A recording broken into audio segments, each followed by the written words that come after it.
Hello, my Teaserking family. Let's see if it works this time. I keep getting that internet bullshit, and it kills my thing. Fortunately, it's been only after a minute. Let's see if we can get a full couple of minutes in. Again, it's nothing I'm doing. It's just to YouTube because my internet's fine. My internet's working. My YouTube is working, except for when I'm trying to do this. So let's hope it works. So, as I was saying, we're looking at gold. Gold's now 30.57. The little 10 o'clock drop led. So anytime you see that about 10 minutes to 10, and it drops like that, you know they're going to buy. So when it goes up, they go down. But when it drops, then the U.S. is looking to buy it at 30.37 instead of 30.54. I don't know. Now it's at 30.57.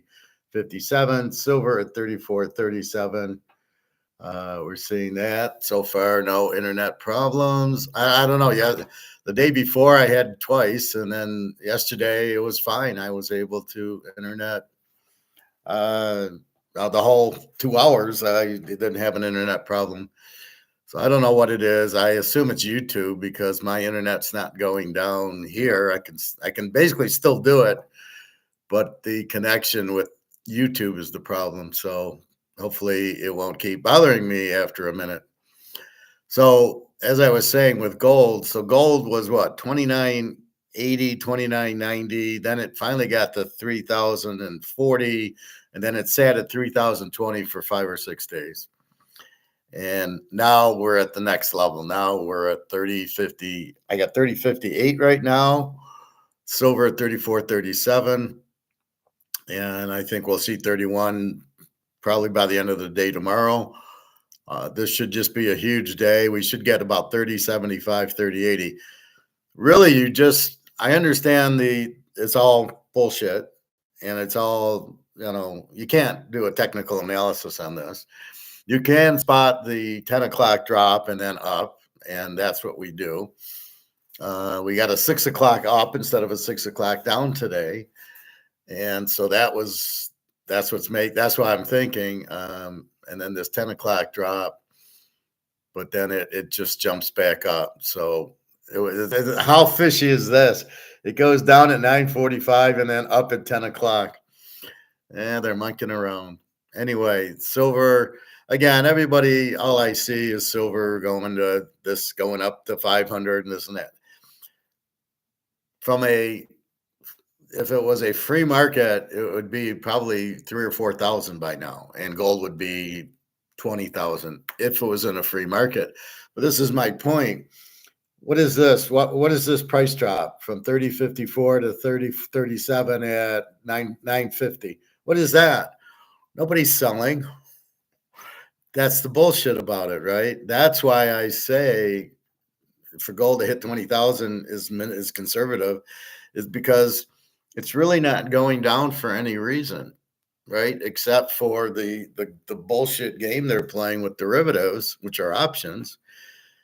But that's it. So now we see that, it's all been found out. I think everybody realizes it's bullshit, and everybody's taking delivery of the physical gold, and they don't have any. And this is the end of COMEX, as I'm saying. So COMEX was built to do derivatives, options, to price fix. So they were playing amongst themselves, but it was between the U.S. and London, and they would trade back and forth. Nobody asked for demand, and nobody probably asked for payment. It was just a situation where they would set the price. And it was put in the mid 70s, and that was the whole goal of it, is to price fix gold and silver and coffee and orange juice and the rest of the COMEX. It's all price, oil. I mean, it's all price fixed. Communism doesn't work. Government setting the price does not work. The market has to do that. And remember that. That's in everything else. I mean, that when I pull out my Brady card, the market sets the price for this, not the government. If this card I think is about 20,000, if it's a 10, and this should be, there's no centering issues. It's clean, it's corners, it's sharp card. So this should, and it's very limited to 762. So this could be a $20,000 card. That's set by the market. You're not going to see it. Oh, now it's 15. Now it's 20. No, it's 20 and it might go up to 25, but that's the free market setting the price, which is basically what a free market is I'm going to sell. I want to sell this card. You want to buy it? And I get a buyer. And I'm on eBay probably or at a card show. I get a buyer and the buyer, okay, I'll give you 25 grand. That's the price of the card. That's the market dictating. We're the market. Well, what's happening in gold and silver is we're not the market is JP Morgan setting derivatives going, yeah, that price is too high. Let's lower the price. We'll short it. And it works as long as the game is played between JP Morgan and London, where they were just settling in paper. So it was just you buy it from me and I buy it from you and I sell it to you and you buy it to me. But no gold changed hands because there wasn't any gold to change hands with. I don't know how much gold they had. It wasn't a lot. But that's not a free market, right? So a free market now is I'll buy gold and you're gonna sell it, but oh wait, you're gonna sell it at 30.58. I'll pay you 10 grand for it because I got to get out of the dollars. So the whole realm has changed because of the dollar being inflated to zero. The dollar has no worth, but people don't understand what inflation is. They think it's prices. It's not prices. It's a broken record. It's not prices. It's the value of the dollar going worthless because you printed too much of it. So this is the problem. We're living in a Keynesian world. I don't know why people think Keynesian is any good. He caused a depression in the 1930s. So at what point do we sit there and go, yeah, let's listen to this idiot? It's like some idiot picking football games and they give you a bunch of losers. Well, what point? Well, yeah, but Johnny gave the pick. Yeah, but Johnny goes like 20%. Yeah, but let's listen to him. And, that's how stupid it is. So you can't really listen to is everybody listening to Keynesian? So it's a Keynesian world where people think like Jim Rickards, well, it's MMT. We can just keep printing the money and it'll never lose value. What kind of idiot is this guy, right? You can't lose. You can keep printing it and that. We are in this world where this is not backed by gold, and this has never worked when it's not backed by gold. And the new dollar they come out with will not be better be backed by gold. And if it isn't, it won't last long because it's not going to be worth anything. So that's the other issue of it. It won't. It's the paper itself is not worth anything. It's the gold backing it that's worth anything. It's the Brady. The cardboard isn't worth anything. It's the Brady 762 that makes the cardboard worth something. But if you have one where it's Fred Brady, it's not worth anything. So again, that's the free market. I put it out, somebody buys it. That's what the market says. The market is us. We go to the grocery store. Things are expensive. We don't buy them. You don't have to have anything at the grocery store, right? You don't need orange juice or Coke or Cheerios. You don't need it. You eat it, but you don't need it. It's a treat. But if it gets too expensive, you just don't buy it. And that's what happens. So you can substitute. That's the problem with the dollar. I can't really substitute this for this because I'm in the same boat. I'm still on the Titanic with either boat. Right? This or this, it's the same thing. They're both worthless. And so is all the other currencies not backed by gold. And that's why China and Russia and the BRICS are buying gold. And that's why COMEX is blowing up because, you sit there and if you just sit there and think, you go, wow, this gold's so cheap, 30.58 now, or silver, 34.38. That's so cheap. I'm going to buy it. And here's BRICS, and they tell their friend, they join this whole BRICS thing, and it's just for trading. And it's not a military thing. It's just every country will be its own. But if I want to trade and I'm China with Brazil, I use my gold-backed currency. I don't need to get involved with the dollar, which is what they're trying to involve with, which is a very stupid thing. Smart from the U.S., stupid from everybody else. And then I like how the U.S. tries to, well, we'll kill you if you don't use the dollar. We're going to tariff you. Yeah, Trump gets, what's with the threats, Trump? What is that? They don't work for you where you can say you're fired, which you love doing. This is not that. This is something totally different. So that's the problem. In a nutshell, everybody sees this gold and silver price so cheap that they're buying it. But the kicker is they got to get out of dollars. So we got Alligator on. I saw one of his yesterday. So Alligator does his, well, China's not buying gold, they're selling dollars. And, it's not the dollar, it's not gold going up, it's the dollar going down. He loves saying that. He's wrong, but he loves saying it. What he means is the dollar's losing value. But every product goes up because it takes more dollars to buy it. But based on demand for gold, the price of gold is going up because of the demand, because to shoot him down, all I got to do is say, well, why is silver only $34? If the dollar's going down and gold's going up, well, why isn't silver going up? He can't answer that question because it's price fixed. So is gold. But what he's trying to say is it's the dollar losing value, period. All these assets are going up because the demand for the asset is high because the dollar's going out. But because the demand's high, that's why the gold's going up. It's because of the BRICS countries buying. Otherwise, it didn't go up for 50 years. The dollar's been losing value for 50 years. So don't tell me it's all of a sudden the dollar going down. What happened at 90% that the gold didn't go up? So this is the thing. So it is the dollar losing value. The dollar's worthless. And so everything costs more because if the dollar has no value, you need more dollars to buy whatever it is you're trying to buy. And in gold's case, gold is the real money, and it can't be printed or inflated. So therefore, you don't have to worry about it. You keep physical. You don't buy ETFs or paper or stocks. Everybody thinks stocks are going to go up because they're looking at what happened in the past, which you can't use here. The trend analysis doesn't work because the variables have changed. That's my big thing about trend analysis. You've got to watch the variables. And if the variables have changed, it doesn't work, and the variables have changed. It's called brics. Brics is buying up all the gold and silver. How are the variables the same as 2008 or 2000 or pick a year?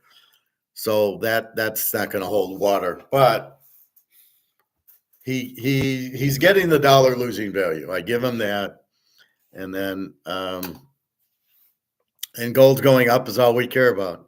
Gold's now at 30.58. About to go to 30.60, and we've got silver 34.36.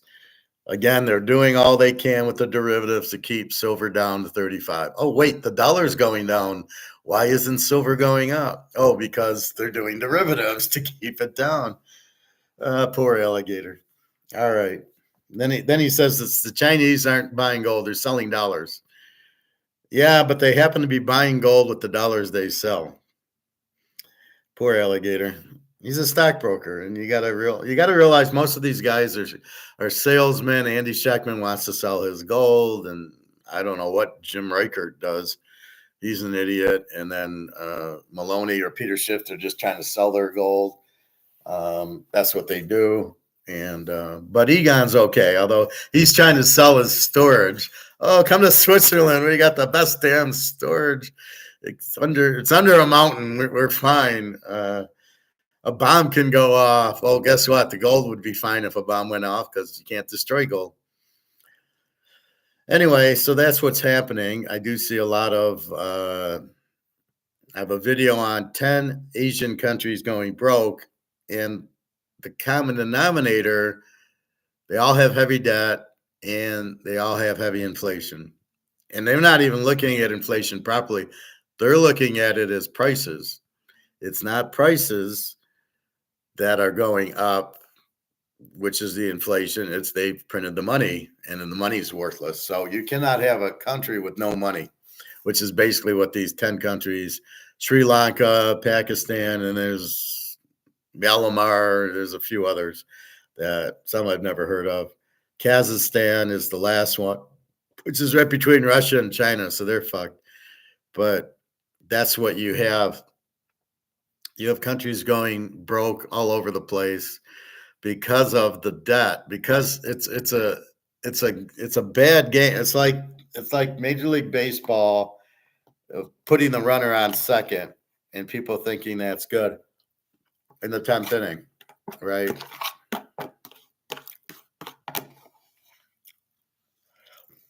And it's not good, but people play, they just go with the rule change. And what's happening here is people are the countries have the same playbook.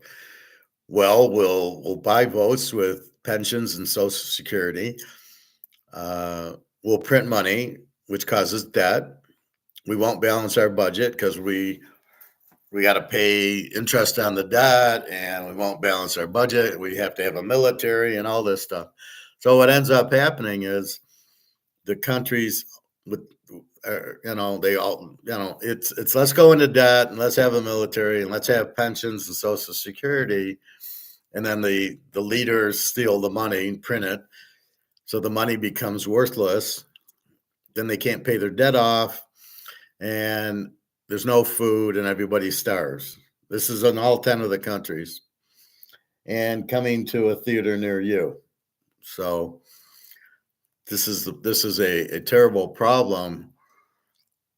Why aren't we using gold? Because all the people, all the government in charge, all the corrupt governments like to print, I'll print $1 million, or I'll print $5 million, or whatever they want to print, or $1 billion.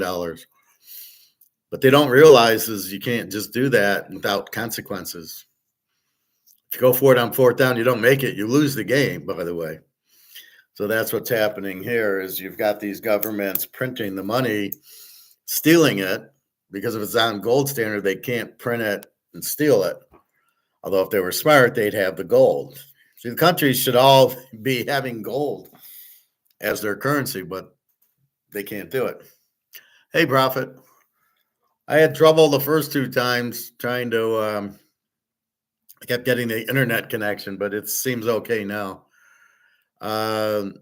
Anyway, so gold just keeps going now. So now it broke 30.50. We should see 31. It's just going to keep going up because COMEX is broken because they can't, if people will take the other side of the contract, when they short it, there's a buyer, like risky business, or no, not risky business, trading places. So Eddie Murphy's selling the orange juice. There's a buyer for it, right? He says, I'm selling. And all the guys came out, okay, I'll buy it. But when they bought it, here they're saying, okay, but I want to get paid in physical gold, not in cash. And that's what's happening to COMEX. So now it's broken because they don't have the gold. So it's a Ponzi scheme. They're just saying, hey, yeah, let's have a contract and I'm going to sell gold to lower the price. And some people are going, okay, I want to take delivery of the gold. I'll buy it from you, but I want delivery, which they don't have. And that's the end of COMEX. And that's the end of price fixing. Then we can get to a free market because people will need gold because every country's dollar is worthless. And that's the end of the game. Then we get to a free market where, okay, I'm going to sell this and I get a buyer and the buyer gives me the price. That's the price of this. And that's what will happen with gold. Okay, somebody will be going, okay, I'll pay you $10,000 for an ounce of gold. And so, okay. And then somebody will come in at 11 and 12 and we'll be at 20,000 before you know it. And that's what we're waiting for. And we're 5 steps ahead of it. See, I saw it all coming 3-4 years ago. And that's when I started buying. People are just becoming aware of it because they don't understand it. They don't know. No, all I see is these guys, Andy say, oh, buy silver now. And silver ain't moving until COMEX blows up. COMEX is going to blow up July 1st because they can still play the game where, well, I don't have the silver to deliver to you. I'll give you an IOU. I'll owe you the silver. What is that? And that's kind of what's happening. And so that's why I say be careful. You don't want ETFs because they don't have it. That guy Sprout should be in jail. Rickard should be in jail just for being stupid. Yeah, just keep printing money. Not a problem. So we'll see what happens there. All right, let's go to. We'll come back to economics. Let's go to. Let's go to NCAA, NFL, see what's going on.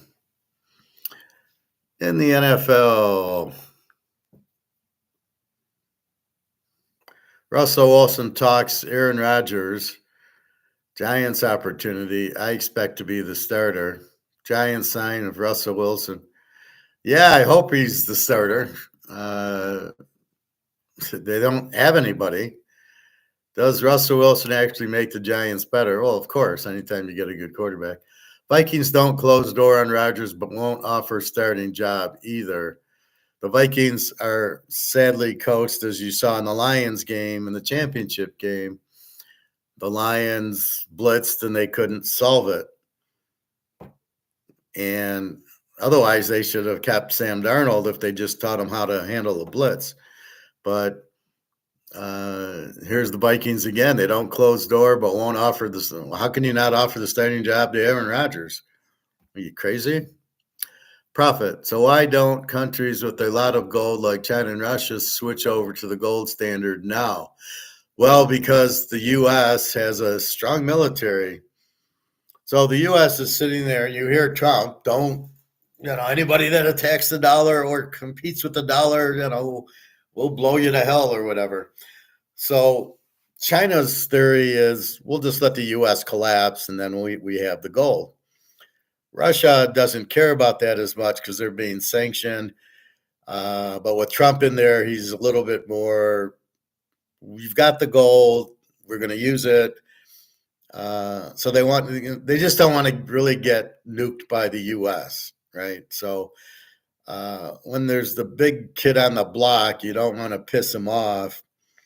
But that doesn't mean you're not smart. So you do have the gold, and it's like us. We have the gold, but we're not. We're keeping it quiet and watching the price go up, and that's what they're doing. They're China's belief is, we know you're going to zero. We'll just let it happen, and we don't want to be, like the target. Like, oh, it was China's fault. So China's keeping out of it, but they have the gold and they're fine. As does Russia, as does all the BRICS countries.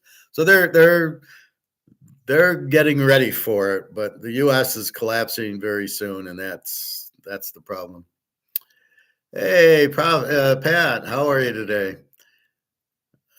Well, just about. Yeah, silver's 34.50 or something like that. But the problem is everybody wants to take delivery now. And therefore, you can't short it because if I'm the buyer on the other end, I'm taking it. 34.26. There's a little 12 o'clock. The U.S. is getting fancy, not doing it at 10 o'clock, but doing it at 12 o'clock.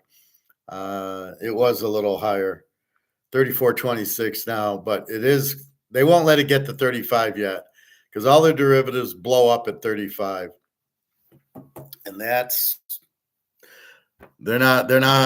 They got it. There's a big fight going on, but once they break 35, that's it. But yeah, it's just basically there is no gold and silver in COMEX. So if I'm doing the buying, like I said, with Trading Places, Eddie Murphy's selling the orange juice. There had to be a buyer, right? He says, I'm selling it. And then there'd be all these guys going, okay, I'll buy it.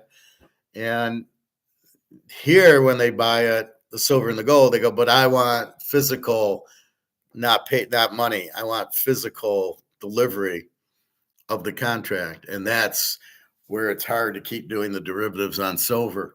But maybe they're not planning on paying it. But July 1st, they can't do this. It's all Basel III. And so silver's holding on because all the banks are going to collapse. Goldman, JP Morgan, and all those will collapse once silver goes, because they can't come up with enough silver to pay off the derivatives, because they are asking for physical, and the same thing in gold. Yeah, they are shooting blank. They don't even have blanks. They can dump all they want. Yep. Well, and I'm telling a story yesterday. I'll retell it to you, Pat. Is there was some idiot person in charge of the U.S. Treasury, like the mint, where they would print the silver and the gold, right? So they put it through the machine, and then you come up with the silver and the gold coins that are sold. And apparently they stole a bunch of the coins. So the woman in charge was an HR manager, and they put her in charge of the mint. Yeah, that makes sense. That's politics for you. So what happened is she's working for Janet Yellen. So she's basically a yes person working for Janet Yellen. And Janet Yellen told her, don't only print half of the blanks, only make half of the coins. The other half they stole. And she just retired last week, this woman. And Janet Yellen's out, and that's how corrupt Biden's whole thing was. They stole the U.S. aid and the gold and the silver, where they just didn't print. They kept it and took it off the books, and that's it. So welcome to government. So yeah, they are shooting blanks, but that's why they didn't produce as much silver coins, as they stole it. They got all the silver, and then they just backed it up into a truck and stole it. What a great government we have. But anyway, I hear Thailand is now part of BRICS. Cuba is. There's now 40 countries that are off the books, dealing with China and Russia straight without taking dollars to settle. So the way it was, China would buy dollars to buy Swiss, so they'd sell yuan to buy dollars. They'd take the dollars to buy Swiss francs or goods in Switzerland or Poland or wherever they're buying it. And now that stopped. Now they're going directly to the country. So China's going right to Poland or right to Brazil or right to the UK or, India. And so is Russia, and Russia's going right to Iran, and they're just buying and selling right directly without the dollars. And now it's up to 40. It's probably 45 countries with Thailand now who are just joining on board, saying, fine, we don't want to use the dollar either. So if the dollar's not used, that means it has no demand, and that means it has no value. And there's a video on 10 countries in Asia that are all going broke. Sri Lanka and Pakistan, and there's a few others. I'll quickly run through it. It's all the same. Their money's worthless. Huge inflation, huge debt. Sound familiar? Mm-hmm. And that's coming to a theater near you for the whole world. And that's why once that happens, the gold and silver will go through the roof, because gold, you don't have a choice. Well, I'll buy Swiss francs or British pounds. You can't. They're not worth anything either. So your only lifeboat is the gold and silver. You got the whole world. So you got these 10 Asian countries going broke. Well, what do you think the government's doing? They're buying gold because the dollars aren't worth anything, because they all think they can just print dollars to survive, as opposed to getting gold and silver. So they just keep printing and printing, watching the value go 0, 0, 0.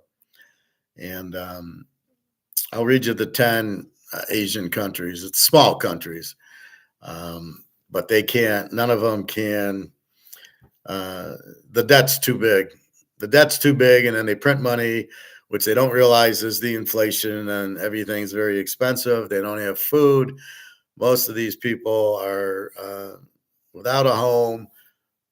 Half the utilities don't work, electricity problems. and they're just looking for food. What an existence! This is what the Middle Ages after Rome fell, or is this 2025? Hard to tell the difference because we're back in the Middle Ages. People are starving, and obviously no medical, and the money's worthless. What the fuck is going on? This is George Soros is doing. But give the BRICS credit; they figured it out, and they bought the gold, just like we do. We're ahead of the game. We have bought our gold and silver.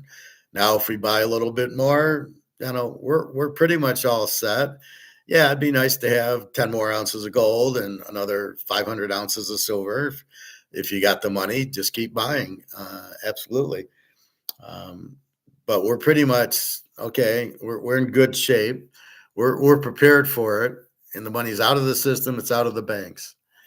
It's in a nice little safe, nice and comfy and cozy. So that's what we have. But yeah, the silver squeeze, there's too much demand for silver. Plus, like I say, as the dollar's going out everywhere, they're buying gold and silver. And as gold becomes more expensive, silver, now not as good as gold, still is money. And well, geez, gold, it's $3,500 an ounce. Well, shit, I can't afford it. I got to buy silver. So it's not just central banks. I mean, I can go to my store now. I'm sure he has a little gold, and I'm sure he has silver, and he's sticking with a little bit over spot. That's what I don't understand. The storekeeper, why is he selling silver at, its spot's 34 and a quarter? Why is he selling it at 36 and a quarter?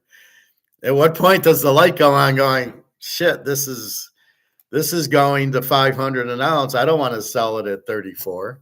He doesn't have to. He says, I ask him why, and he says, well, I got to pay for rent and the employees and the utilities. And I look at him, don't you sell any jewelry? And he's like, no. And I'm like, then maybe you should get out of the jewelry business.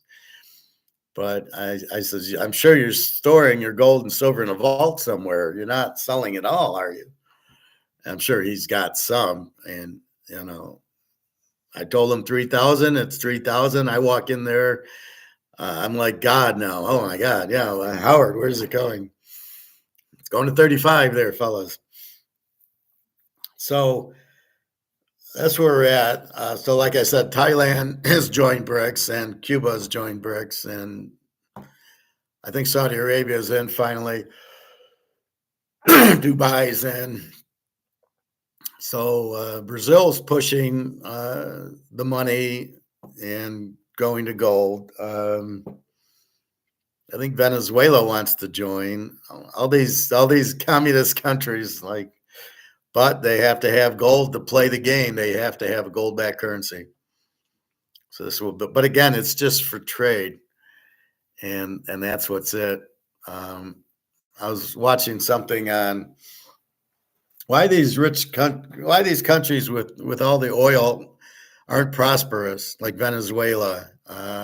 Saudi's in trouble because, and the reason is when the oil dries up, you don't have anything else, and because you're giving subsidies to all your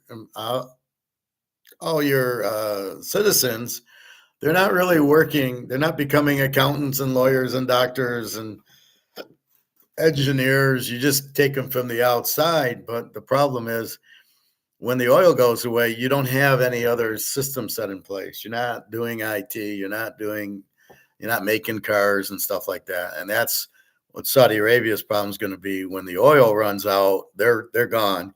That's what happened to Spain. Once their gold ran out, they had all the gold, 1600s or so, and they got it and they stole it from the Aztecs and they brought it to Spain, and that's where you got the inflation on gold. They had so much of it, but they just gave it out to their citizens, and so the citizens were relying on the gold and not getting the division of labor and not being a stronger skill set. And they ended up where they had no skill. When the gold went out, so did Spain. So Spain's been poor ever since. And That's why you've got to develop skill sets, right, to make money. So anyway, good to see you, Pat. And yeah, I think we'll see 3,100 gold tomorrow. It wouldn't surprise me. It finally got over 30.50. We got up to 30.58. It's starting to slide back a little, and then it'll be bought back up. But again, all those derivatives that they're doing, taking it from 30.58 to 30.52, the other side, the buyer's saying, I want gold for it. So I don't even understand how they're still doing the derivatives and they're still shorting it like silver. They're doing the same thing. They don't have the silver to short it. And the buyer says, I want physical silver, not paper. So I don't even know how they're still doing it because they don't have it to do it. So very strange. All right. Vikings don't close the door on Aaron Rodgers, but won't offer starting job either. Well, why are you so set on whatchamacallit from Michigan, J.J. McCarthy? Why are you so set on him? The guy's never played a down in the NFL. Does it remind you of Trey Lance? Or how about Garoppolo? These guys are terrible. And Josh Rosen, who was very good at UCLA and sucked here. So there's a lot of quarterbacks, look at Justin Fields. He's terrible. So the point is, why wouldn't you let Aaron Rodgers? He's got a year or two left. Let him. You can win the Super Bowl with Aaron Rodgers with your defense and Jefferson.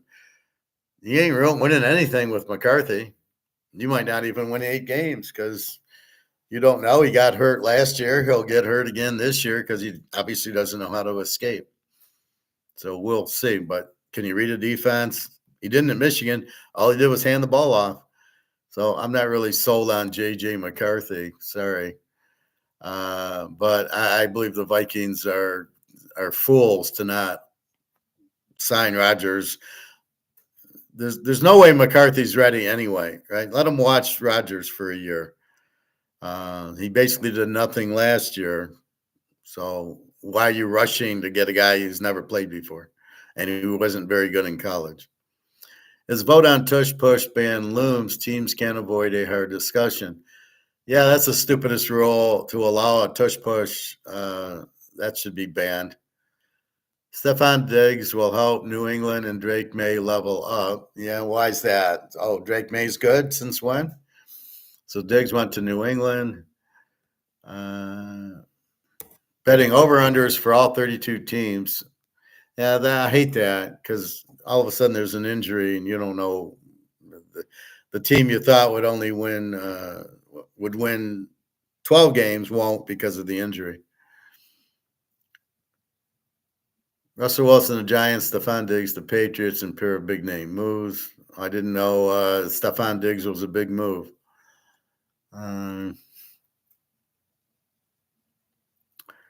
So let's see what else. J.J. McCarthy said Tuesday he hasn't been told he's quarterback 1 for Minnesota. It's March, and that's not a total surprise, but it sure does leave the door cracked on the biggest name left in the free agency. Yeah, so they're rethinking it, going, yeah, we had Kirk Cousins for 5 years. How did that work out? So Minnesota's never been known to have any intelligence.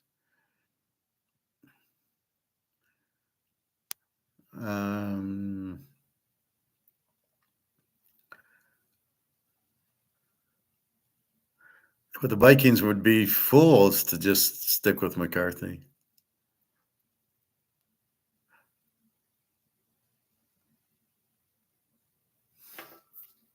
So I love how this is the NFL draft consensus. Do any quarterbacks join Cam Ward, Shurter, Sanders in the top 50?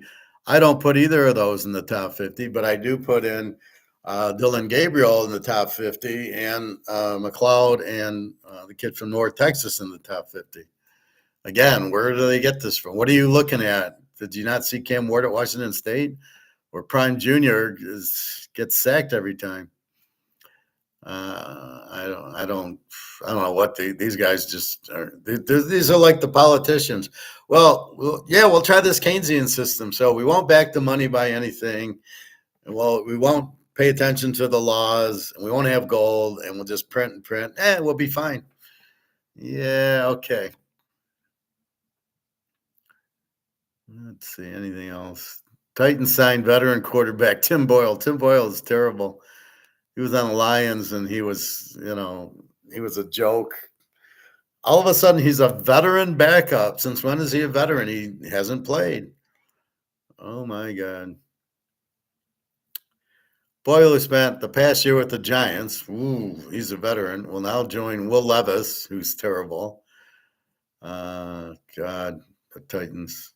Pathetic.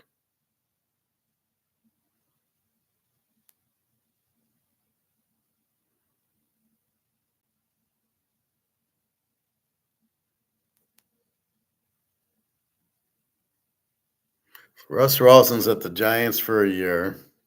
I don't know what's wrong with him. All right. So nothing else. Let's go to the NCAA basketball. And we've got 4 games today, which I touched on yesterday. We got the first game, 7:09 on CBS. We've got BYU and Alabama. Alabama's 5.5, 175. I'm going with BYU plus 5.5. This is a game with no defense. I would go over, but 175 is a big number. And I think BYU can hang in. I don't think Alabama's a 2 seed. I don't think they're that good, but they are a very strong offensive team. And so I think BYU will have no trouble scoring, and they could win the game or keep it close because Alabama doesn't have a defense, nor does BYU. So I would go over, but I'm not going over 175. It's like college football when Texas Tech plays Boise and they both score 50 a game and they make the over 77. You can't play it, right? It's just too high. So I can't play 175. Maryland and Florida. Florida, the 1 seed. Maryland, the 4, 7:39 on TBS. Who gets TBS? A lot of these stations my cable company doesn't have, and therefore I can't get. Who cares? I don't care.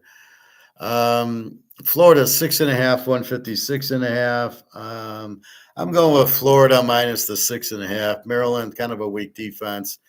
Florida has put up a lot of points and won a lot. Yeah, they played UConn to a 2-point game, but we'll see what they do with Maryland.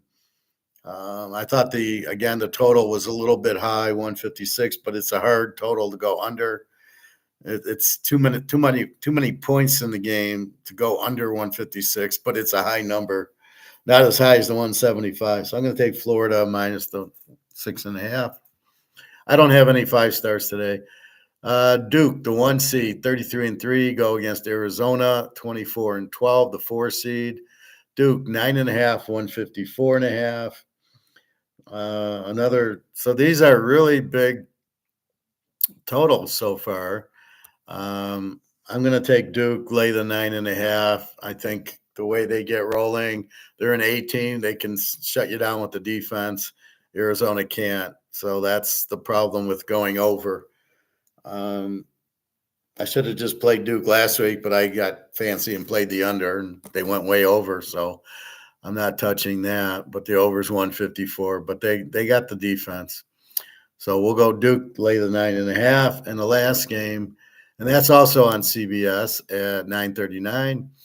And then the last game, 10:09, the late one, TBS. Arkansas, the 10 seed, 22-13 against Texas Tech, 27-8. They're the 3 seed. Texas Tech minus 5.5, 147.5.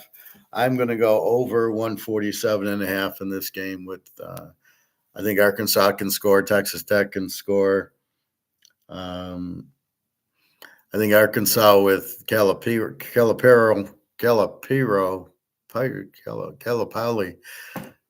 the coach, has a good coach and could very easily pull the upset. So I don't want to fuck with him. He beat St. John's, who was the 2 seed. So again, I'll leave this alone. And I will go, what are we doing? Over 148.5. So those are your picks today. BYU, a live dog, 5.5. Florida, -6.5. Duke, -9.5. Texas Tech, 148.5. Again, it's a tournament. You're looking at defense. Pretty much all the teams have pretty good offenses. Alabama, BYU, Florida, Maryland, Duke and Arizona, and Arkansas, Texas Tech. They all got good offenses. Probably Duke is an A team. I don't know about Florida after that close game with Connecticut. I hardly call them an A team. Alabama's an over and BYU's an over. So that is college baskets.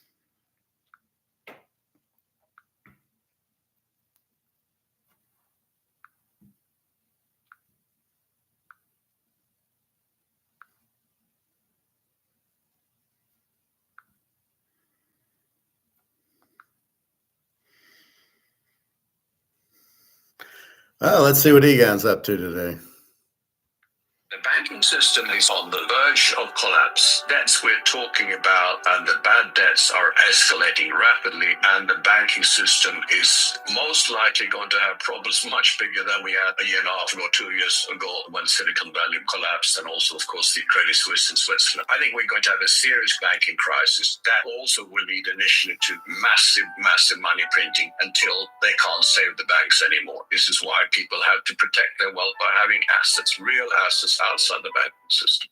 The banking system is on the verge. So even this, the gold and silver, this is a real asset.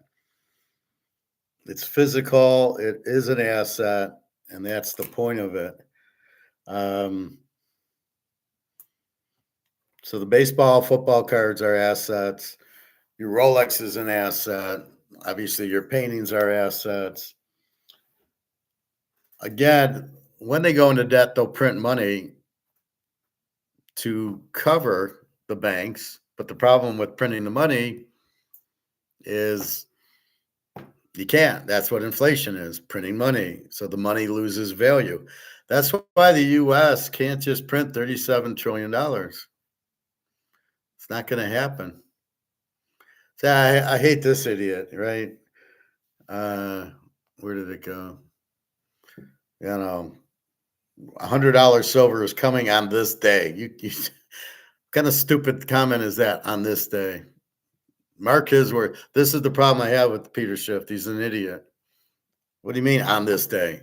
Do you ever hear me say on this day? Because you can't.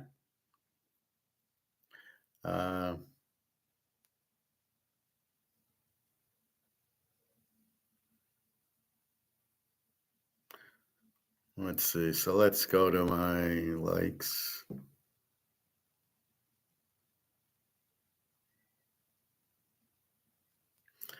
All right. So here's the one. Asia will die soon. The top 10 Asian countries. So I'm not going to go through all this, but I'm just going to name the countries. Oh my God! My full name is Oboke Faithfulware, and I graduated. Yeah, we don't Picture care. this. You wake up. All right.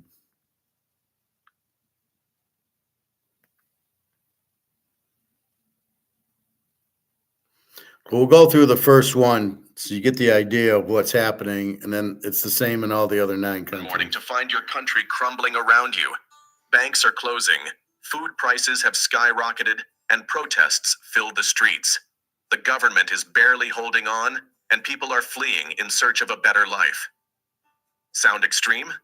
It's already happening across Asia. Some nations are drowning in debt, while others are collapsing under political chaos. Entire economies are on the verge of breaking. And the worst part? Some of these places were thriving just years ago. Is your country on the list? Stay tuned, because the next nation to fall might be closer than you think. Number 10, Sri Lanka, a tropical paradise with golden beaches and lush green hills. Sounds like a dream, right? But step beyond the postcard views, and you'll find a nation struggling to survive. Sri Lanka's economy has completely unraveled, with inflation peaking at a staggering 69.8% in 2022. making basic necessities unaffordable for millions. People stand in endless lines for fuel, while power cuts leave entire cities in darkness. The government? Drowning in over $83 billion in debt, defaulting for the first time in its history. And the worst part? The country's leaders fled in the dead of night when riots broke out. Tourism, once a lifeline, has collapsed. Exports, sinking fast. The people, furious and desperate. How did a once prosperous country fall so hard, so fast? Experts warn, this crisis is far from over. Sri Lanka's downfall may be only the beginning. Could another nation be next? Number 9. Pakistan. One of the world's most populated countries, a land of rich culture and history. Yet today, it stands on the edge of economic disaster. Pakistan is running out of money, fast. Foreign reserves, at a critical low of just $3 billion in early 2023, barely enough to keep the country afloat for weeks. Inflation has soared past 40%, making food a luxury for millions. The rupee? Crashing. Businesses? Shutting down. And energy shortages. So severe that entire cities are left powerless for... So notice it's the same thing. We've printed our money to death. We call prices inflation instead of the money supply being worthless. There's no food because they're probably price fixing it. I'm not going to sell you something if you don't have money to buy it. So I'm going to sell the Brady card, but nobody has money to buy it. I can't sell it, right? Now I keep it and I sell it to other people in other countries. I'll go to China or Russia to sell it because they have gold, but that's what happens. So there's food, but no buyers. That's why people are starving. The energy, again, that it's not profitable. If things aren't profitable, you don't do it, right? If I got my Canadian club and I can't sell it, if I can't sell this bottle, then it's worthless. So I don't have a market, but it still has value to somebody who has money. So basically, they've made the money worthless, and so this has happened in all these 10 countries. So I'm just going to kind of read the countries. So Sri Lanka was 1. Pakistan is 2. Afghanistan is number 3.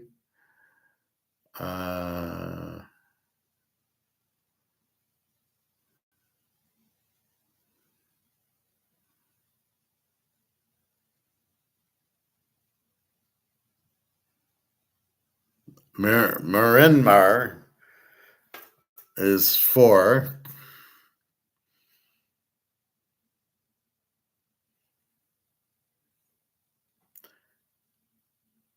Sometimes there's a list, but I'm not seeing it. North Korea, number 5. Well, big surprise there.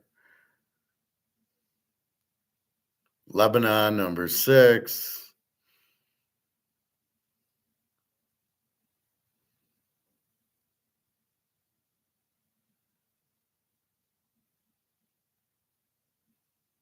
Laos, number 7.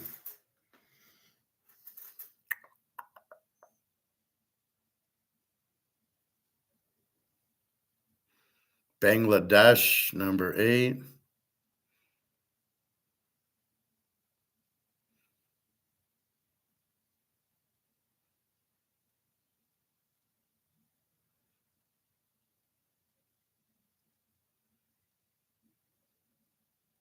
Yemen, number 9. Kazakhstan, number 10. So, this is the problem.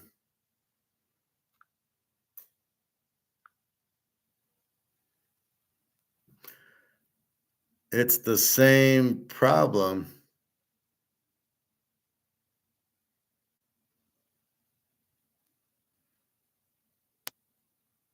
One guy says, I quit watching at 1403 because you lost all credibility with citing climate change. Yeah, that's a bad thing.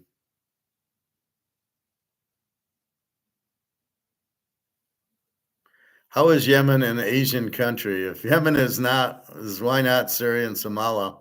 Anyway, all these countries will just struggle along for another few decades.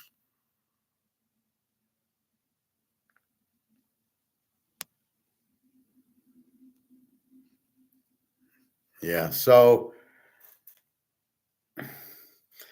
anyway, we'll take it for what it's worth. These are poor countries that obviously have inflated their dollars.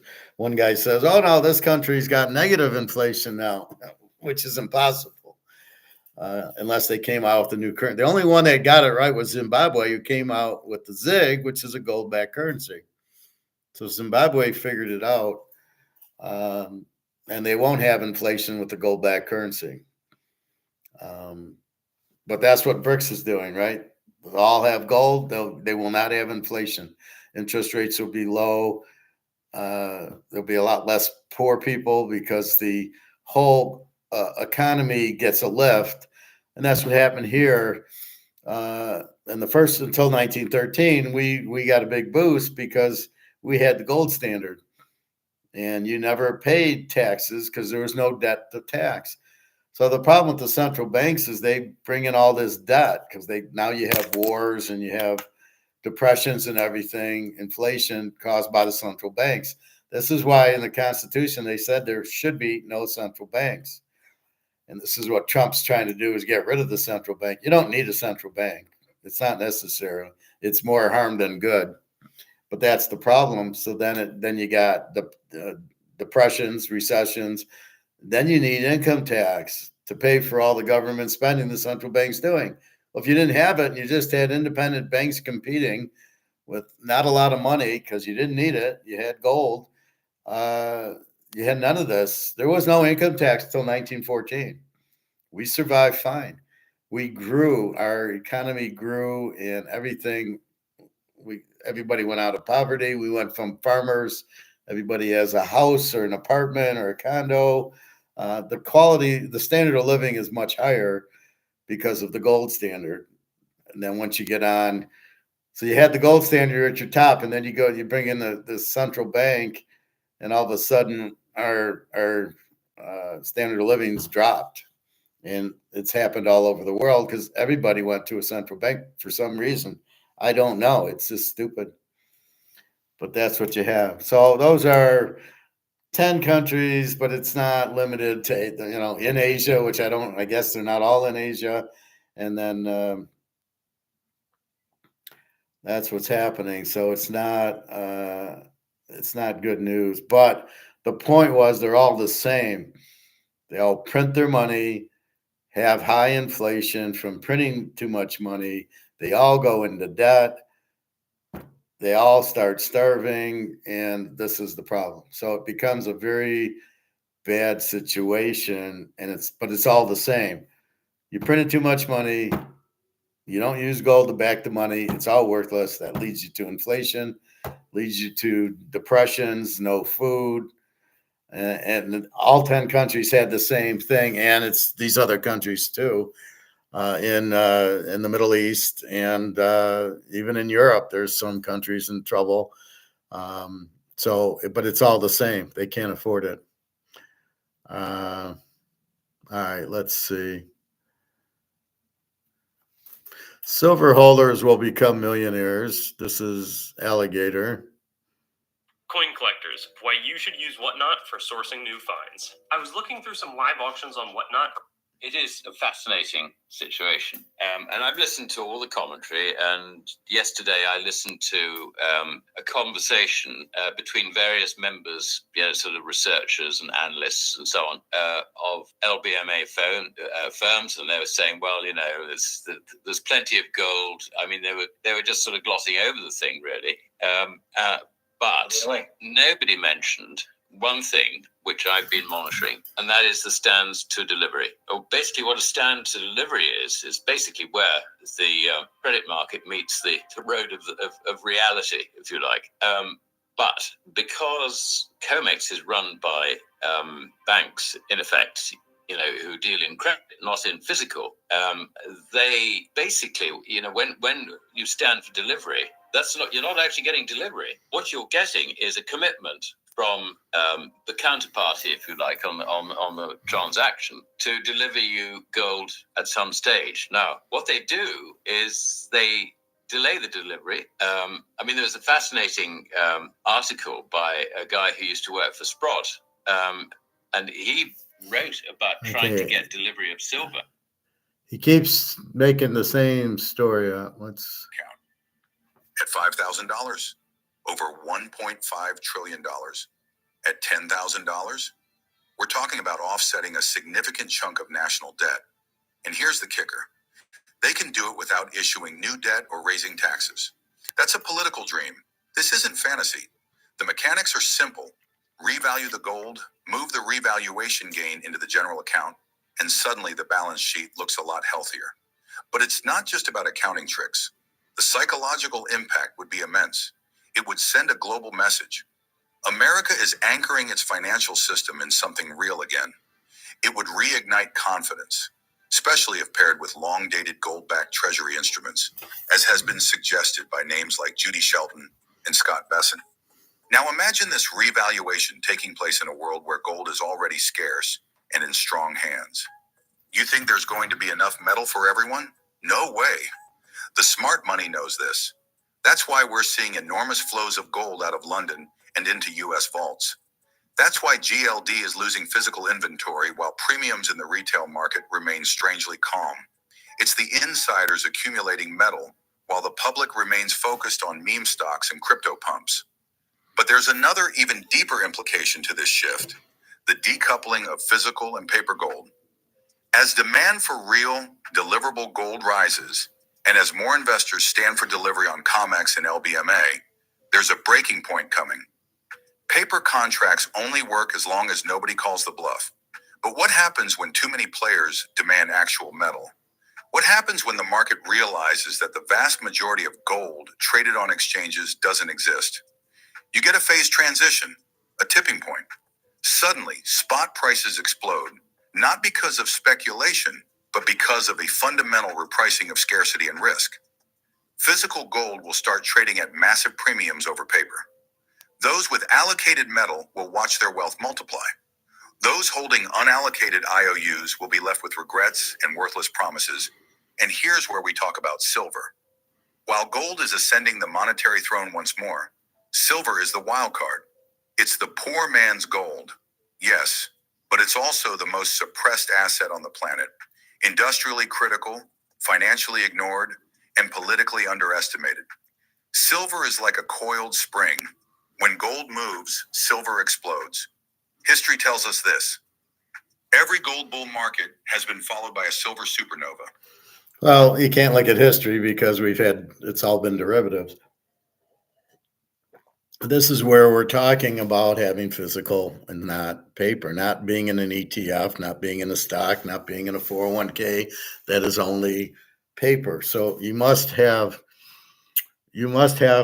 physical and have it not in the banks, but at home or in a vault in Switzerland or somewhere where it's safe. That's what we're looking at. And that's why I tell you to buy the physical. Because if you think you're buying ETFs and you think you have physical, you do not have physical. 1 second.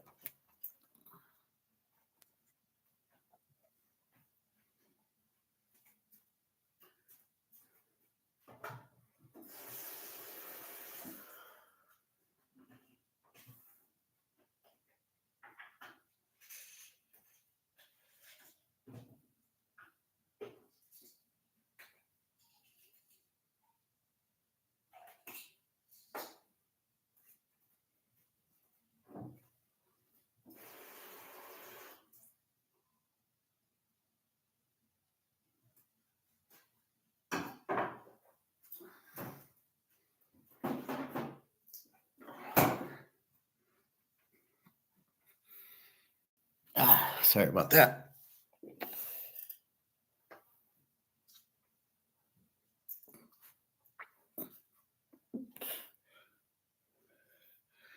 Okay. So Alligator keeps telling the story of the guy from Sprout waiting 9 months for delivery, but that doesn't mean you don't get delivery. But that's why you don't buy the options on Comex, because they're not going to deliver. That's why we go to the store and we buy the ounces from our friend at the jewelry store. But you must get physical. In the banks, they're going to screw you. Safety deposit box, you won't be able to get to. So just keep that in mind. So you see what's happening to Asia is happening more and more. The dollars are collapsing all over the world, and inflation is not percentage. It is printing the money. And once you start printing it, you're done. The only thing you can do is come out with new money like Zimbabwe did, and it has to be backed by gold. Well, that's how you beat inflation. Like the U.S. The U.S. is in trouble in the U.S. dollar, right? As long as we hold these, the U.S. is in trouble. The world's in trouble. As long as they hold this shit. But all they got to do to stop it is to back it by gold.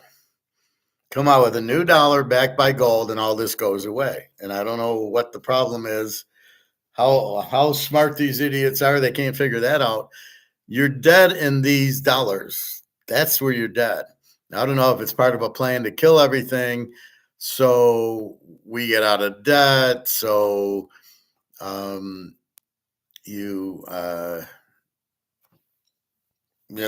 to go on digital currency, or everybody will need Bitcoin, or whatever the fuck it is. It's really hard to understand the reasoning to not just go to gold. But if the U.S. doesn't have any, that's one reason you can't go to gold. But look what BRICS is doing. They're going to gold. Now, I know Thailand has joined, like I said. So it's at least 40 countries who are off the dollar, who are trading amongst each other. And there's no incentive to trade with the dollar. What do we sell that anybody wants? We don't sell any. We import, but we don't sell. Everything we have has been made in China because it's cheaper labor. So we don't make anything here. That's what kills me about Trump with the steel. Oh, we're going to put a tariff on it so we can start having a U.S. steel again. Well, that's just a pipe dream. You'll never get it. It won't be affordable, and you can't just put up a factory in 6 months. So anyway, big problems on the horizon because you're still in this money. So the key to win is you get out of this money and you go to the gold-backed currency. As I said in my game, I love that game. So basically, to win the game, you got to get gold and silver, and then you win the game. That's what we're doing. We're winning the game by getting into gold and silver, because it's going up in value and everybody else is going down, and everybody else is clueless. And we've opened the light. The light's on. We go, oh, this is all we need to do. Oh, just buy gold and silver physical and store it somewhere safe out of the banking system, and we're fine. So anyway, a little bit more of Alligator. It's let's see. When the monetary system resets, silver could go from being ignored to being indispensable. I mean, they're not idiots. No. So they're in a position where they are short on comex. Now, we don't know what their position is in London, because, I mean, traditionally, the idea was you'd be long in London and you cover in comex. I don't actually buy that story. I think it's a lot more complex than that. But if we look at comex, you can see that the short position is getting increasingly painful. Yeah. And if you add into that the fact that you've got all these stands for delivery, and I can tell you that the stands for delivery from 21, 22, 23, and 24, almost 2,000 tons. Now, some of that presumably has been delivered, but you can see the pressure that's coming on the establishment, if I can call it that, in comex. This is why comex has had a sort of bear squeeze, because at the same time, if you look at outstanding contracts on comex, recently they've fallen by 75,000 contracts. That's the open interest. Now, while it's been falling by 75,000 contracts, the price has been rising. So what's that? It's a bear squeeze. And it's a bear squeeze on the shorts. It's as simple as that. So that is basically where the problem is. Now, look at it from the point of view of the buyers. We don't know who they are, but it's reasonable to suggest that the people standing for delivery aren't that close to comex, if you like, as an institution. They're probably dealing via Globex, which is the global dealings which occur, when New York's shut and all the rest of it. So, if, let us say, you are sovereign wealth fund, central bank, a very rich Asian family, and you stood for delivery, you're now looking at this new world with President Trump. And there are two things here which will worry you. The first is that Scott Bessent is keen to set up a sovereign wealth fund, of which the Treasury's gold will be a central part. Now, what Scott Bessent didn't know, but presumably he's now been put straight, so we'll probably go quiet on this one, is that most of the gold just ain't there. It's gone. It was long gone. So the idea that he could put 8,132 tons of U.S. Treasury gold into this new sovereign wealth fund for whatever purpose, I don't know where he's coming from on this, is a complete nonsense because it's not there. Now let's go a bit deeper into what this all really means, because we're not just talking about a handful of short positions being underwater or a few hedge funds being caught offside. No. I'm probably the only person online who shares. I hate when they do every single one this, of my like, trades completely for free. right in the middle of the Or a sentence. few hedge funds being caught offside. No. What we are witnessing.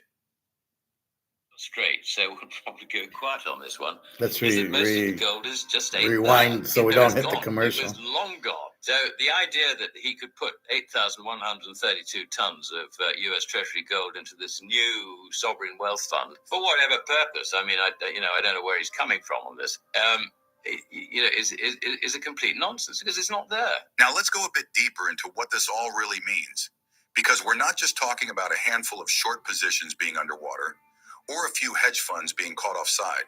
No, what we are witnessing is the slow unraveling of a decades-long mechanism for gold price control, a mechanism that relied on one thing more than anything else: confidence.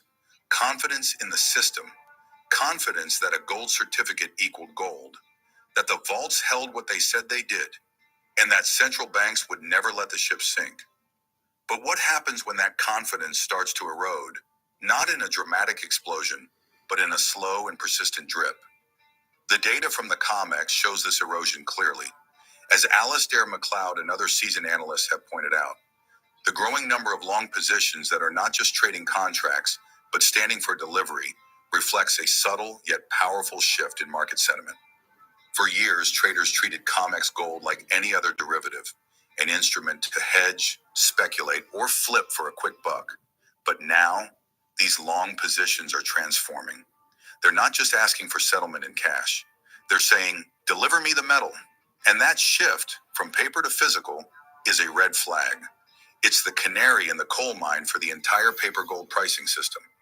So why is this happening now? Well, think about it from the point of view of a sovereign wealth fund. It's called inflation. Or a central bank not aligned with the West, maybe China, Russia, or a growing BRICS participant like Saudi Arabia. Why would they leave their gold in New York or London vaults if they're seeing the writing on the wall? If Scott Bessent is out there talking about monetizing the asset side of the U.S. balance sheet, and rumors of gold revaluation are floating around in both elite financial circles and on the pages of the Financial Times and Bloomberg, you better believe these folks are paying attention. And here's the kicker. If the U.S. Treasury is really considering using the gold on its balance sheet, valued at a comically low $42.22 per ounce, to back new 50-year sovereign wealth instruments, then they absolutely need to ensure that the gold is actually there, and they need to know they can deliver it or back those new instruments with confidence. But as we've seen, if that gold has been hypothecated, leased, swapped, or outright sold into the market decades ago, China's got we are it. talking about a time bomb that no one wants to admit is ticking. This is where we have to introduce the most uncomfortable part of the conversation: the potential need for revaluation as a means of resetting the system. It sounds dramatic, but history gives us clues. Back in 1933, Roosevelt revalued gold from $20.67 to $35, a roughly 70% increase, effectively devaluing the dollar overnight. In the 1970s, we went from $35 to over $800 at the peak within a decade. Each time it was because the underlying monetary system was no longer sustainable. Now we're here again. The difference this time? The size of the debt, the global interconnectedness of the financial system, and the sheer scale of derivative exposure dwarf anything we've seen in the past. If the gold held by the U.S. Treasury is revalued to, say, $10,000 an ounce, that injects nearly $2.5 trillion into the Treasury General account without issuing a single new bond. That's politically powerful and financially strategic. But even that may not be enough. Some estimates, including from seasoned voices like James Rickards and others, suggest that a revaluation closer to $25,000 or even $50,000 may be required to truly match the monetary expansion of the last 2 decades. Could that really happen? Well, gold doesn't change. What changes is the currency it's priced in. As confidence in fiat slips, especially the dollar, gold must rise not because it's going to the moon, but because the currency measuring it is going down. Let's tie this back. Okay, again, I can't. We're not just looking. Okay, that's wrong because you don't know what the value of gold is. Here's my argument. Gold's not going up. It's the dollar going down. Okay, what is gold worth? Because gold certainly is not worth 3,053, which is at now. What is the real value of gold? You can't answer that because you don't know what this is. You know what comex is, but you know comex has been pushed down and down and down.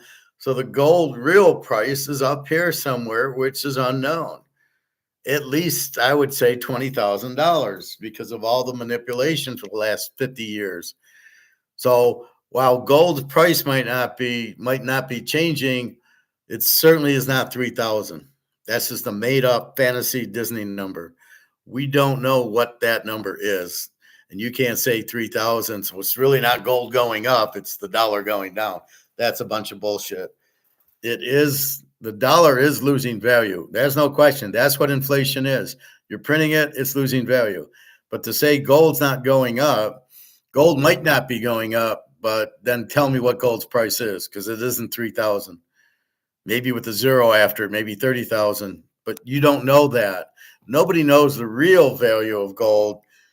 So we're discovering it, but we don't know what it is. But it's certainly gold is going to its real value. Let's put it that way.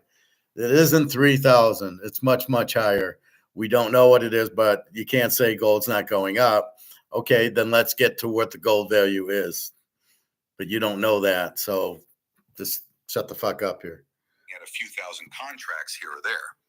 We're seeing a systemic shift where comex participants are now being forced to either deliver gold they don't have or scramble to buy it back at increasingly higher prices. That is what a short squeeze looks like on a macro scale. And the fact that open interest is falling while prices are rising tells you that the shorts are running, not walking out of the market. They are trying to cover before the music stops. But it's not just comex. The London Bullion Market Association, LBMA, has been the hub of unallocated gold trading for decades. A shadowy system where the same gold bar might be owned by multiple clients simultaneously. With Basel III NSFR net stable funding ratio rules forcing banks to account for physical gold holdings differently, basically demanding that if you're selling gold, you better have it. This leverage is drying up. That's why we're seeing gold flow out of London and into the hands of those who want to hold it, not lease it. Meanwhile, ETFs like GLD are bleeding inventory. On paper, they say it's because of profit taking. But more likely, insiders, those with the ability to redeem shares for metal, are quietly pulling the plug and getting physical out while they can. Retail investors? They're still asleep, but smart money isn't. This all leads to one obvious question. What happens next? Well, there are a few scenarios, and none of them are benign. One possibility is a stealth revaluation, a slow grind higher where gold gradually makes its way to $5,000 or more over the next few years, just fast enough to outrun inflation, but slow enough not to panic the system. Another possibility is the Friday night special, a sudden revaluation over a weekend, where the government announces a new gold backing at $10,000 or more. catching the world off guard. That's and more immediately likely what will restoring the happen, balance I sheet of believe. the United States.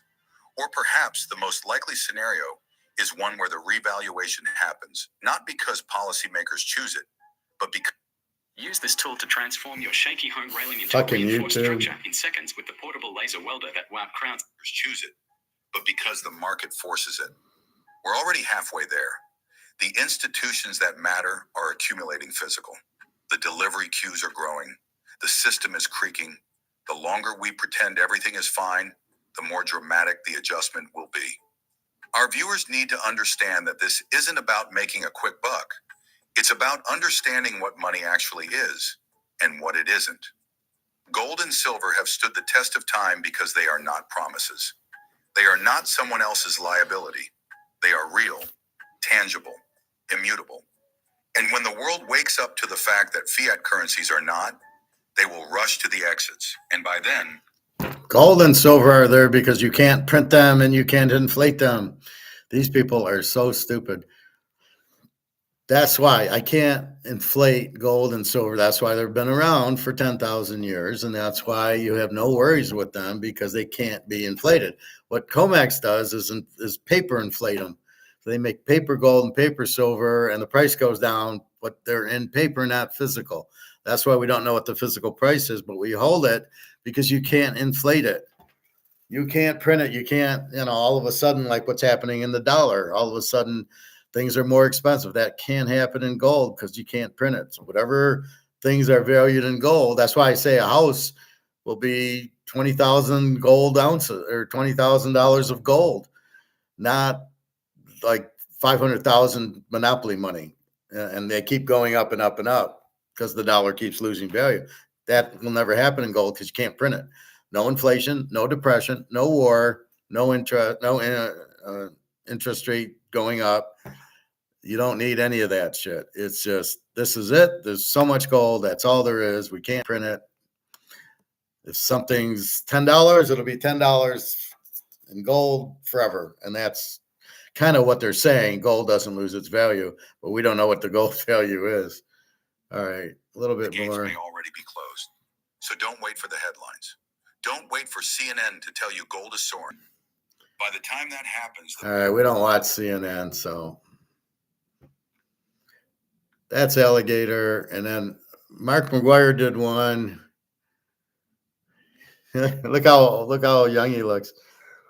$5,000 gold price soon. All right, let's hear from Mr. Mark McGuire.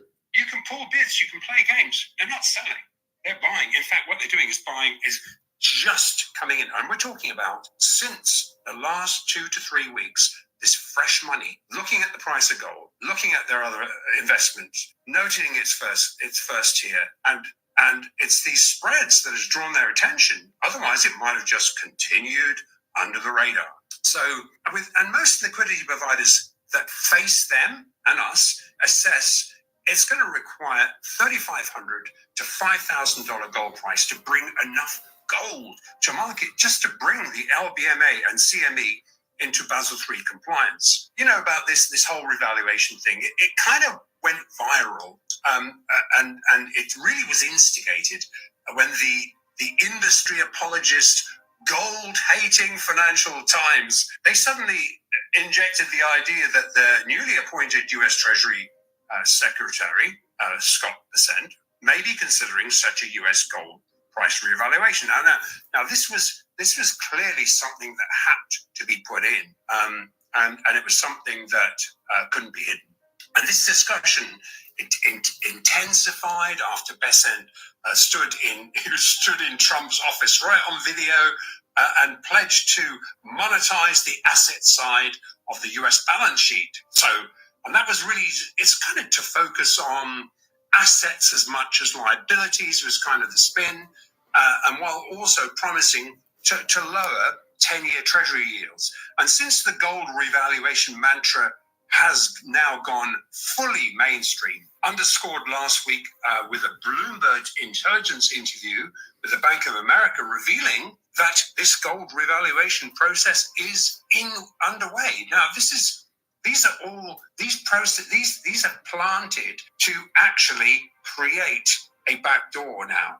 And I'm not talking about a rinse here. We're talking about the necessity to revalue. And we'll explain why and how and shortly. But now currently, if you think about it, Treasury gold is valued currently at $42. And okay, so if we revalued at today's price, well, actually we were above 2,900. We just made all-time highs again, despite attempts to knock it back down. So even if you picked arbitrarily 2,900, that would inject around 900 billion into the Treasury General account.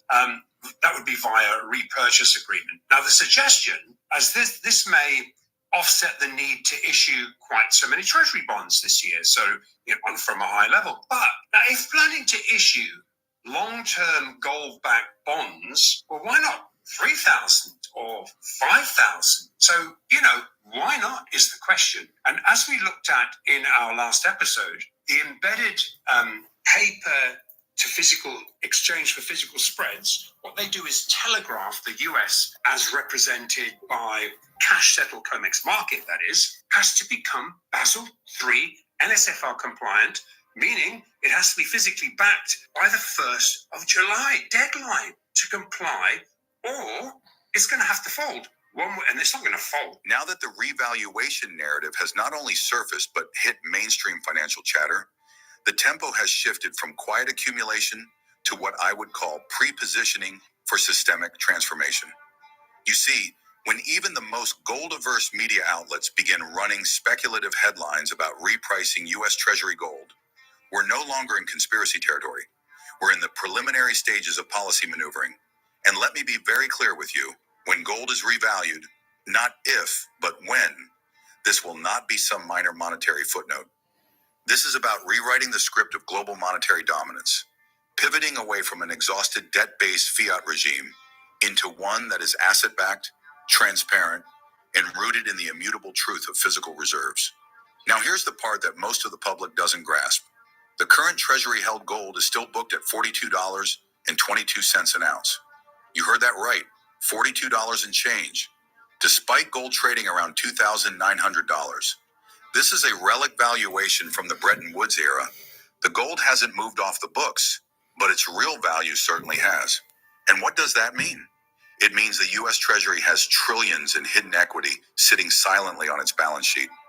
Every $4,000 rise in the price of gold injects a full $1 trillion into the Treasury General account, free and clear.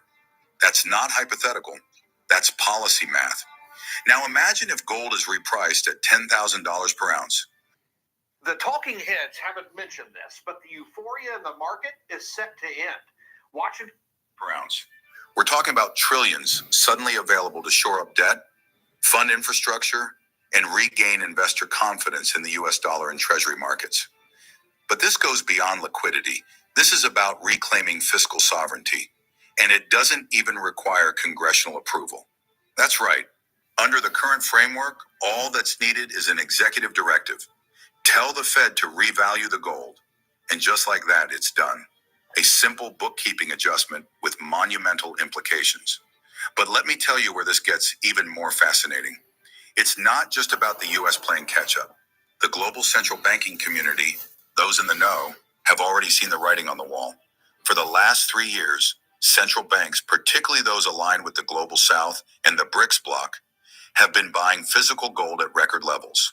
In fact, net central bank gold purchases have been at historic highs. They're not doing this because they're gold bugs. They're doing it because they know the next monetary system won't revolve around the dollar. It will revolve around a basket of commodities, and gold will be its cornerstone. You think it's a coincidence that China, Russia, India, Turkey, hell, even Poland and Hungary are all repatriating and stockpiling gold? These are moves made by institutions preparing for a systemic reset. And while Western populations remain distracted by speculative assets, meme stocks, and AI exuberance, the biggest money in the world is positioning into tangible wealth, into gold. And here's where things become truly urgent. We've seen that the bullion banks, the usual suspects, are scrambling. Why? Because they're short gold in a market that is rapidly moving against them. They're trying to suppress the price, issue paper contracts, and delay deliveries. But the game is up. Physical demand is exploding. Exchange for physical spreads are blowing out. Refinery delays are extending up to 12 weeks. There's not enough bullion to meet contractual demand, and the credibility of institutions like the COMEX and LBMA is being questioned like never before. Meanwhile, so that's my Super Bowl example. There's not a lot of gold out there, and to start with, 200,000 tons. That's it, and so therefore it's gone. China, Russia, Saudi Arabia, the India, they've got it, right? And even like you said, Poland and Hungary and these other ones, and that's it. So now it becomes a secondary market, and then we know what happens. There is no. That's why I say COMEX is dead, because they can't cover it, so they can't keep shorting it. I don't know how the price of gold will go once COMEX is dead, because it basically they can't short it anymore because they got to cover the delivery, but they need gold to cover the delivery, which they don't have. So I don't know what they keep doing shorting it. I'm not sure what game that is, or they'll just void the contracts out and say, yeah, they don't really count. And I'm sure China and Russia won't be too happy about that. But that's basically what it'll be. And that's why COMEX is gone, because they can't cover it. However, silver isn't at the same point until Basel III, July 1st. So silver, they keep going down and down and down, and they're just not delivering the silver. They don't have it. It's going to come to a point where all of a sudden, like they say, that it's going to coil up. So it's just, well, we'll short it. We don't have it. People want delivery. We won't deliver it. There's a point in time where you have to deliver it. And that's when silver goes to 200-300 an ounce. And that's what we're waiting for.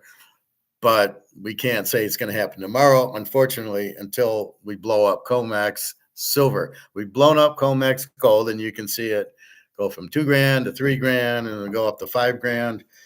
But in silver, the same thing will happen once it's Basel III. Once they have to deliver it, they won't short it anymore. But that's what they're doing, is they're shorting it.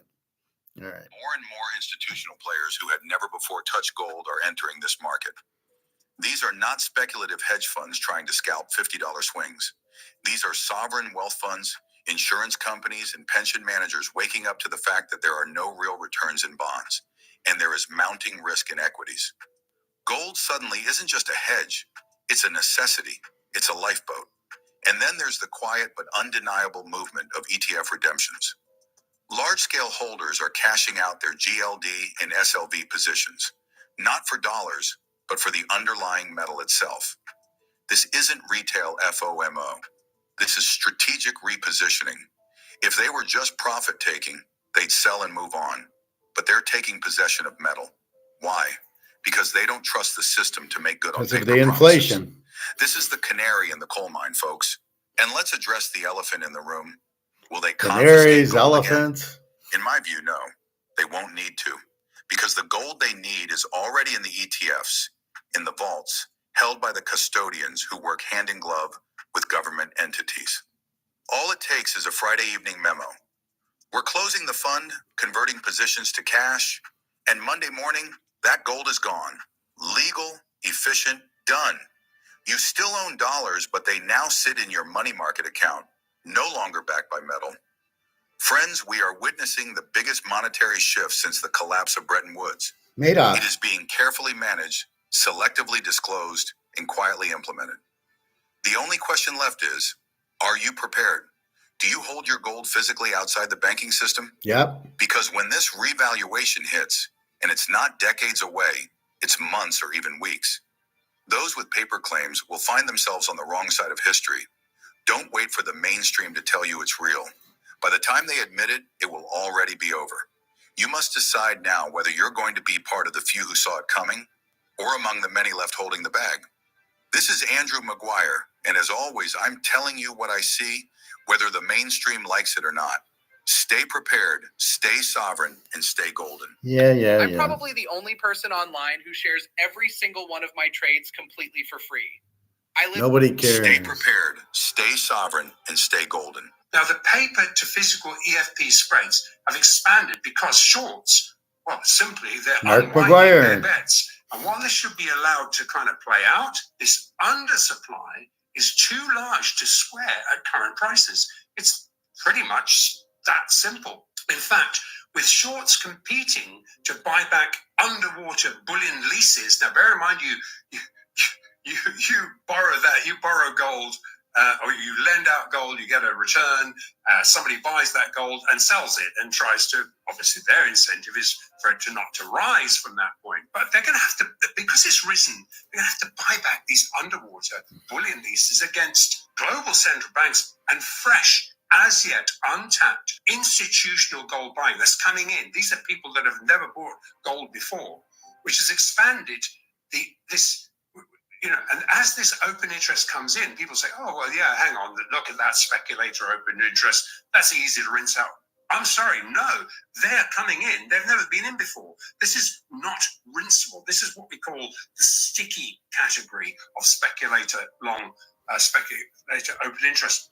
You can pull bids, you can play games. They're not selling, they're buying. In fact, what they're doing is buying is just coming in. And we're talking about since the last 2 to 3 weeks, this fresh money, looking at the price of gold, looking at their other investments, noting its first tier, and it's these spreads that has drawn their attention. Otherwise, it might have just continued under the radar.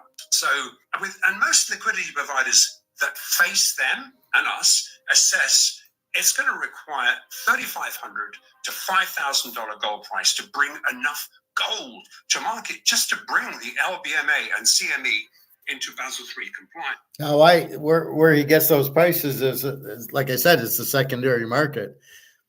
Gold at 3,000, nobody's selling it. I'm not selling my gold at 3,000. When I know it's worth a lot more in the real world. As I said, we don't really know what the real physical gold price is, but it certainly can't be 3,000. So there's no way I'm selling it because I know it's worth a lot more, unless I have to sell an ounce or two. That's what I tried to tell Jenna. I said it's when I met her in Italy, it was 2,800. It says it's going to 3,000, but you just let it run. It's going to be worth a whole lot more. Don't sell it unless you have to. So who knows what she did, but that's the thing. We don't really know the true price. So we'll let it run until, when I see a 10, I'll be happy at that point, 10,000, 15,000, but it's going to run because as people realize the dollars are worthless, they have no other lifeboat. It's a beautiful, we've stumbled into a monopoly. There really is no other money you can get into but gold and silver, which could be why that most governments want their own money to be monopoly, but not gold, which is the real monopoly. So we're in a monopoly. You have no other option. All your dollar and yen and euro, they're all worthless. Pound, franc. So that's why we're in the monopoly. We own a monopoly. It's so exciting. All right, a little bit more with Mark here. And so really to answer a slew of fresh subscriber questions, this week I'm going to expand on how an impossible to avoid global gold price revaluation is expected to actually roll out. And with Senator calls now for Doge to conduct a full audit of Treasury gold and empirical evidence of multiple ownership claims on the Fed-managed portion of the U.S. Treasury gold. When it's revealed, this mismanagement of gold assets may end the Fed as we know it, and at what price this revaluation is likely to be anchored into the various scenarios that we look at. Now, but blindsided by the race to bring physical gold into the U.S., what it is expose the LBMA CME physical delivery default, which is occurring under our noses in London. And not even the Bank of England can address this, supply enough bullion to address this. Instead, paper gold warrants for future delivery are being issued instead of bullion in an attempt to buy time to deliver. In fact, these paper gold contracts are coming at a discount because nobody wants them anyway, because they are not going to get delivery of them. However, because these are forward contracts, if it was an FX contract, it'd be deliverable. There's a lot of gaming going on here. However, this has driven, all of this has done is driven an even larger race to buy bullion before gold is revalued. The conversation around gold revaluation is no longer confined to niche corners of the financial world. It has emerged front and center, particularly as even mainstream financial institutions begin to acknowledge what many of us have been warning about for years, that the paper gold market has been hollowed out by years of synthetic overleverage, and the physical market is now calling its bluff. And let me make this absolutely clear.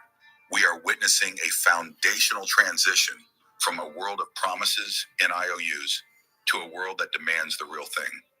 The gold that matters is the gold you can touch, weigh, and store, not the gold represented by digital ticks on a terminal backed by some offshore custodian's ledger. Now, when we look at what's really going on in these gold markets, you need to start by understanding how manipulated these structures have become. For decades, bullion banks, acting in concert with central banks and under the regulatory blindness of Western governments, created a paper construct so bloated and so far removed from the underlying physical that it was essentially functioning like a Ponzi scheme. You lease out an ounce of gold, sell it, then lease it again from another party. Rinse and repeat until you've created a multi-tiered paper pyramid with only a small amount of actual gold underpinning it. This worked fine when trust in the system was intact. But trust is a fragile thing, and it's collapsing. And the collapse isn't theoretical, it's happening in real time. Look at the exchange for physical, EFP market, where gold contracts from the COMEX are supposedly converted into physical deliveries via the LBMA. Across America, predicting the outcome of the big game just got a whole lot more interesting.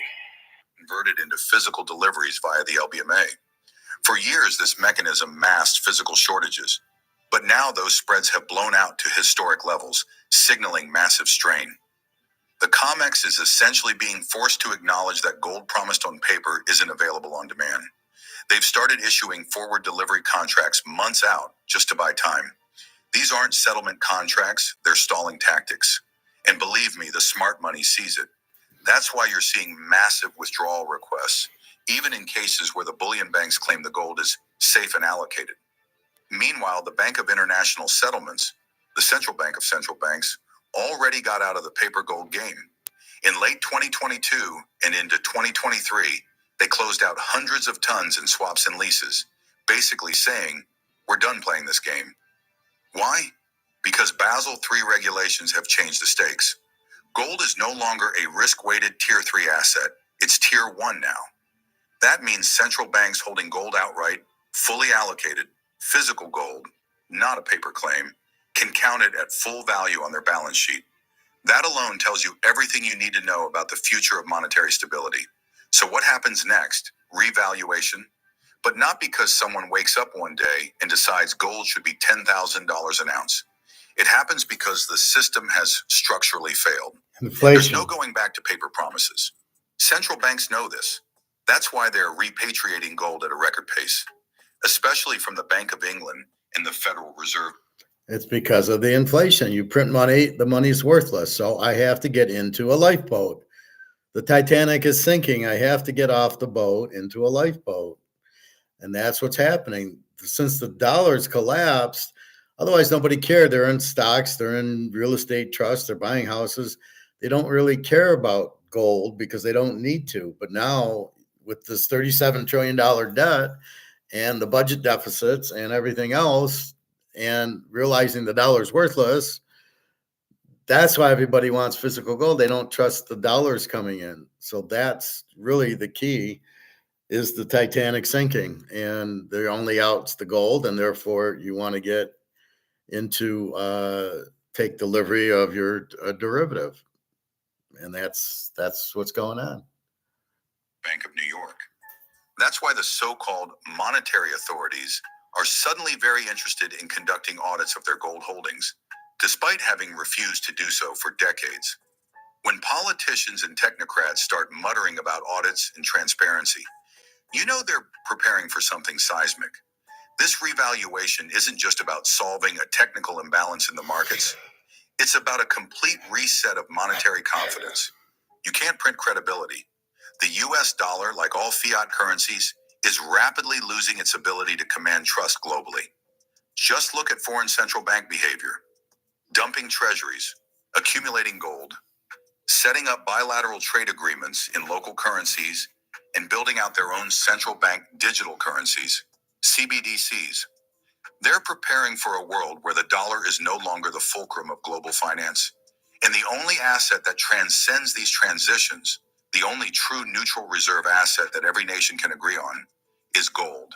Now, what does this mean practically? Nobody wants CBDCs, so I don't know what the fuck the guy's talking about, but you don't want government controlling it. You want gold-backed currency.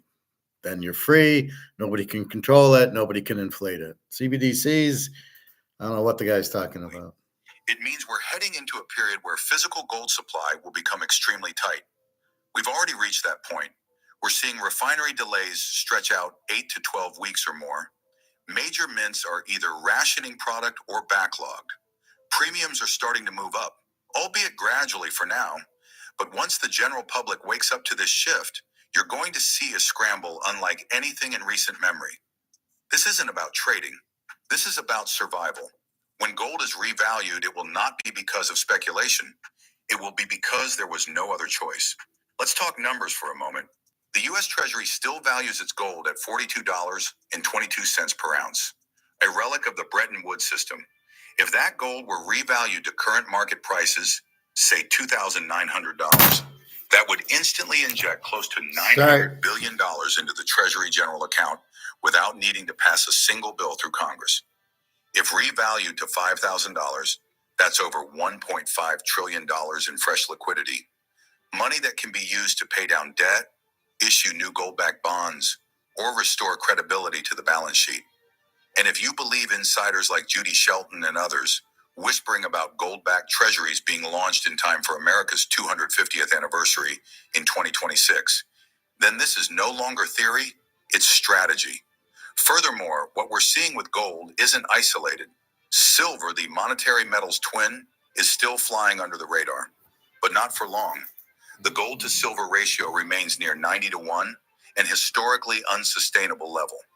Silver is both a monetary metal and an industrial metal, and it's in a structural deficit. Once the revaluation in gold happens, silver will move aggressively. We've seen this movie before. In the late 1970s, as inflation spiraled out of control and gold soared, silver surged by a factor of 10, from under $5 to nearly $50. History doesn't repeat, but it often rhymes. So what can you do? First, understand that your wealth is not safe in digits on a screen. Those digital entries are promises. You can join my free WhatsApp group and see everything for yourself. Every trade, the exact time. It's on a screen. Those digital entries are promises, and promises are only as good as the people making them.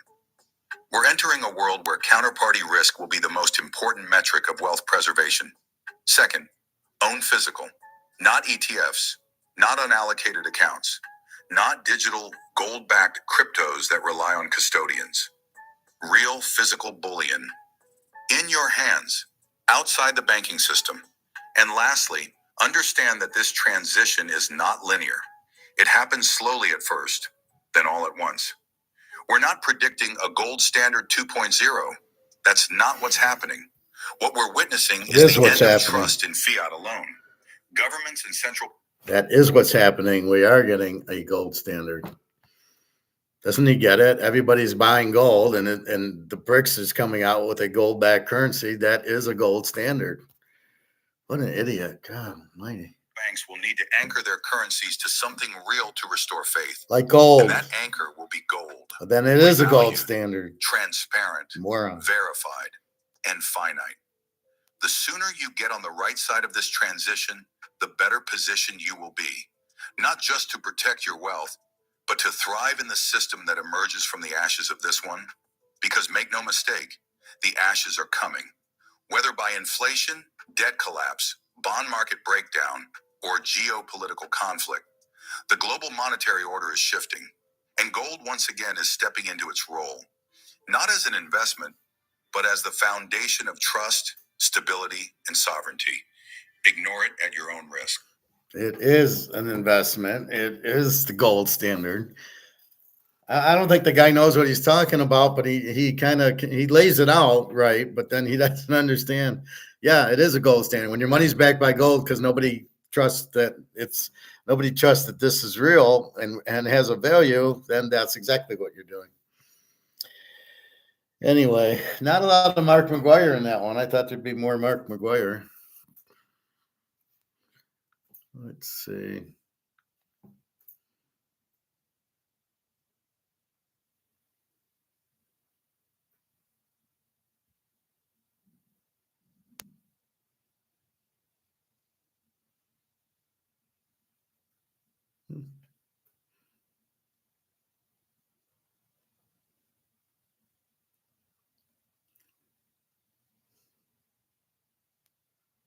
This guy was doing something on George Soros, who is the one backing USAID.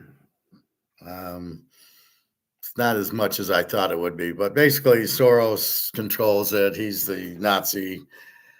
How he's a U.S. citizen when Hungary won't make him a citizen and he's Hungarian is beyond me. Europe is collapsing, as we've noted.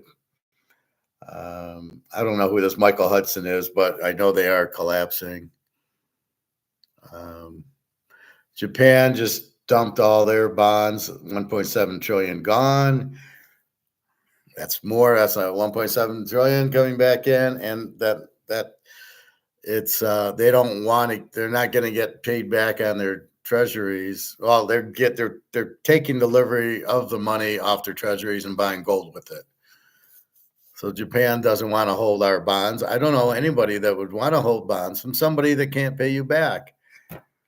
So they might look at your credit, but if I'm going to get a bond, which means an IOU, you're paying me later. If the guy has credit risk, why would I borrow? Why would I take out a bond? You got to be crazy.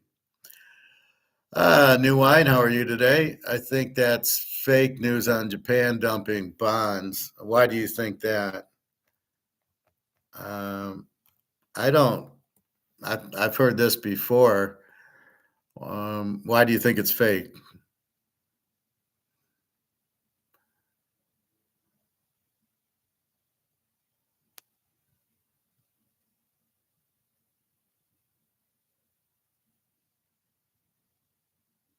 Good match here. Bret Hart versus The Undertaker and Stone Cold. I got to watch this one. What exactly would be the benefit for Japan? Because they can buy gold with the money. That's what China's doing. So in other words, if I got all this, I got a 1.7 trillion in bonds, it's sitting there, right? So a bond's an IOU, but I can't use the money until the bonds mature, then they're going to give it to me. So I want to cash it in. So let's say, you had a wedding and people gave you bond. You got $10,000 worth of bonds. Well, you can't use the money. It's trapped in the bonds until the bonds mature. But you don't want the bonds because it's the U.S. government. You're worried if they're going to pay you back. And I want to buy something now instead of waiting 5 years for the bonds to mature. So Japan goes and sells them, says, I want to cash them in now. Give me my 1.7 trillion, and I'm going to go walk to the gold store and go buy 1.7 trillion in gold before it goes to the moon. That's the advantage of getting rid of a bond. Again, it's an IOU, but if it's a 10-year bond, you got to wait. That's why I don't understand if the U.S. does these 50-year gold-backed bonds. The hell would I want that for? If I want the gold, I'll buy the gold. Am I going to be around for 50 years to get it? So I'd get so much a percent each year, but the dollar's not worth anything to get it. So unless you're giving me gold, I'd rather just go buy gold than buy the bonds. I think it would be more detrimental to their economy if they did that. Why? They'd have gold. Thank you, New Wine.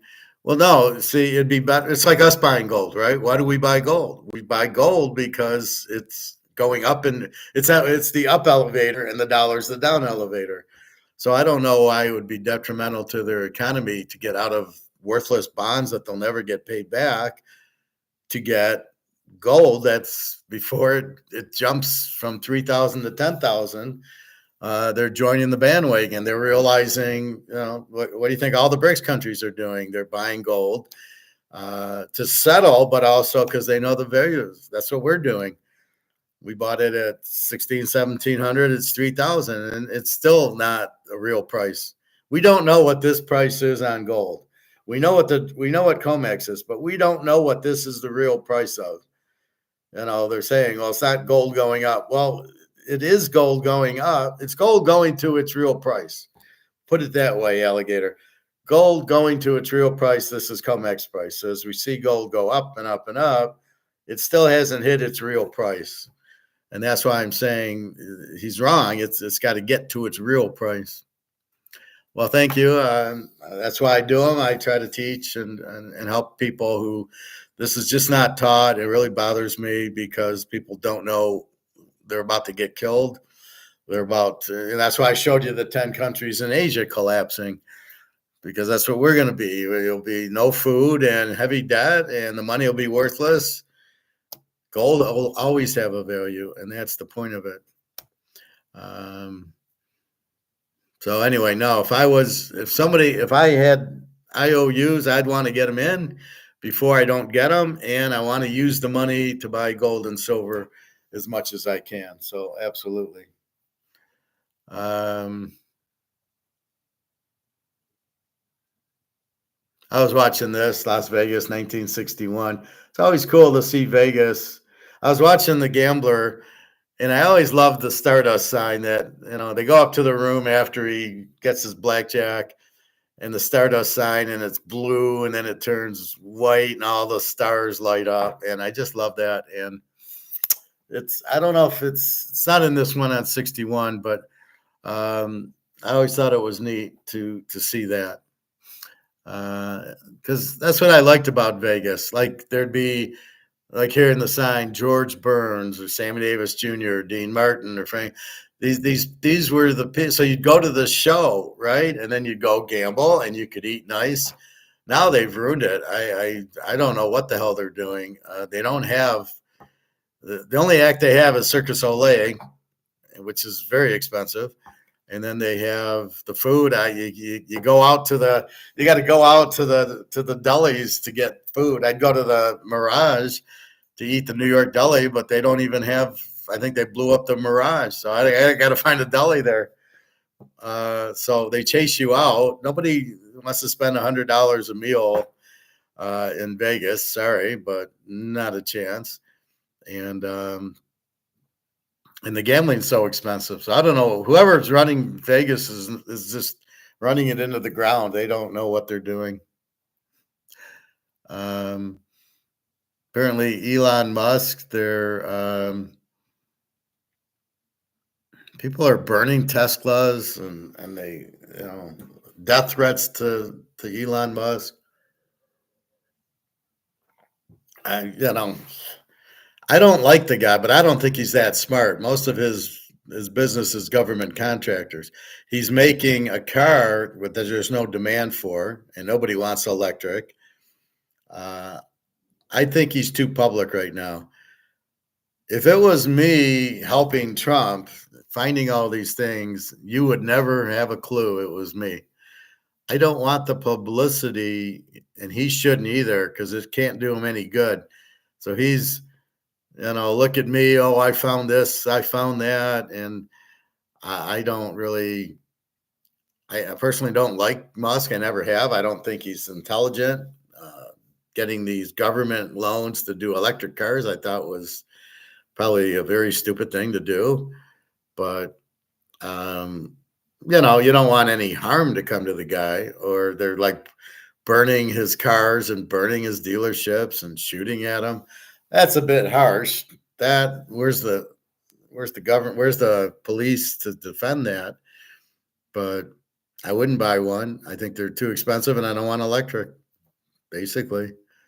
But that's where we're at with it. Okay, so I think that's all my videos.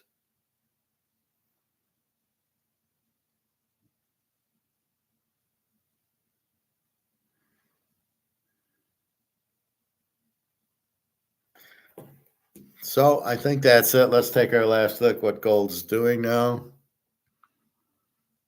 And our basketball. So basketball tonight, I took BYU plus 5.5 to 7 o'clock game against Alabama. I got Florida minus 6.5 against Maryland. I got Duke laying the 9.5 against Arizona. And I took the over in the Texas Tech Arkansas game as Patino. I think it's Patino or Valvano, whatever. I think it's Patino. Good coach. I don't want to bet against him. He just beat St. John's, and he's likely to beat Texas Tech. So I don't want to take Tech, but I think it'll be high scoring. So those are my 4 picks for today. Let's check our gold and our silver. Gold, 30.50. Nice, healthy number. Yeah, it's up $30. Yeah, it was 30. It was sitting around 30.20. And then I saw this happening, 30.50. I'd say tonight it gets near 31 because this is the US till like 5:30, and we're already at 140. And then it'll start going up, and then China will put it up because tomorrow's Friday. So we could end at, well, but by the time the US is done with it, it'll probably stay around 30.50. China should push it up to 30.75, 30.80, maybe a little higher. And then depending on what Europe does, we could get 3,100 by tomorrow night. And again, you can't short it because you have to stand for delivery. You got to have the gold to do it, and they don't have the gold to do it. Silver, 34.30. Again, as it gets towards 35, millions of derivatives are shorting it, even though because they don't need you can't stand for delivery on silver like you can on gold because there's no Basel III. That's why July 1st, you're going to see silver at least 500 an ounce because then everybody's going to want to take delivery and you're not going to do any more derivatives. See, the reason I come up with my prices is because you're doing derivatives. You're pushing the price down. That's my argument with alligator. It is gold going up. It's gold going to its real price. So when they push silver down to 34.30, is that the real price when it was 34.70? Nobody's selling silver. In fact, everybody needs it and is buying it. Between silver as money and silver for electric batteries and solar panels, the demand for silver is huge. Nobody's selling it. Except for that one idiot I was working with who sold, I don't know how many ounces to get into a annuity. So I'm sure she's happy about that. But again, this is nothing silver, but you can't look at the gold silver ratio when it's price fixed as anything.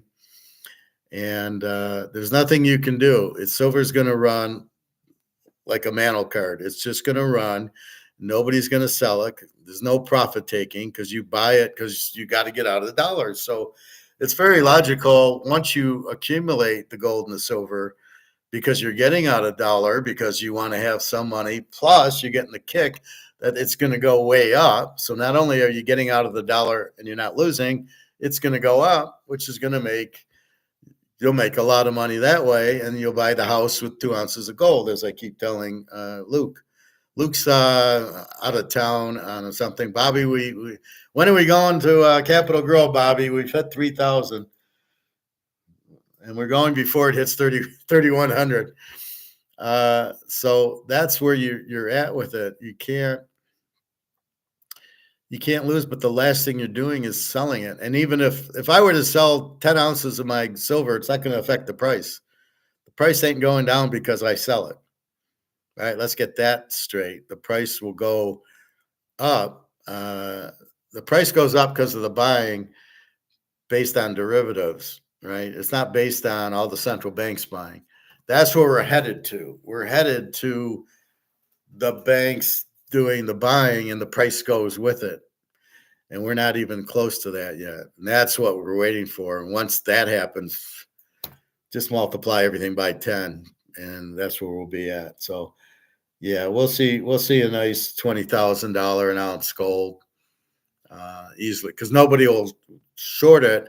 How they'll determine it, it will be interesting to determine the price, and then when it goes down, how nobody is going to sell their gold. There'll be people waiting 10 deep to buy it.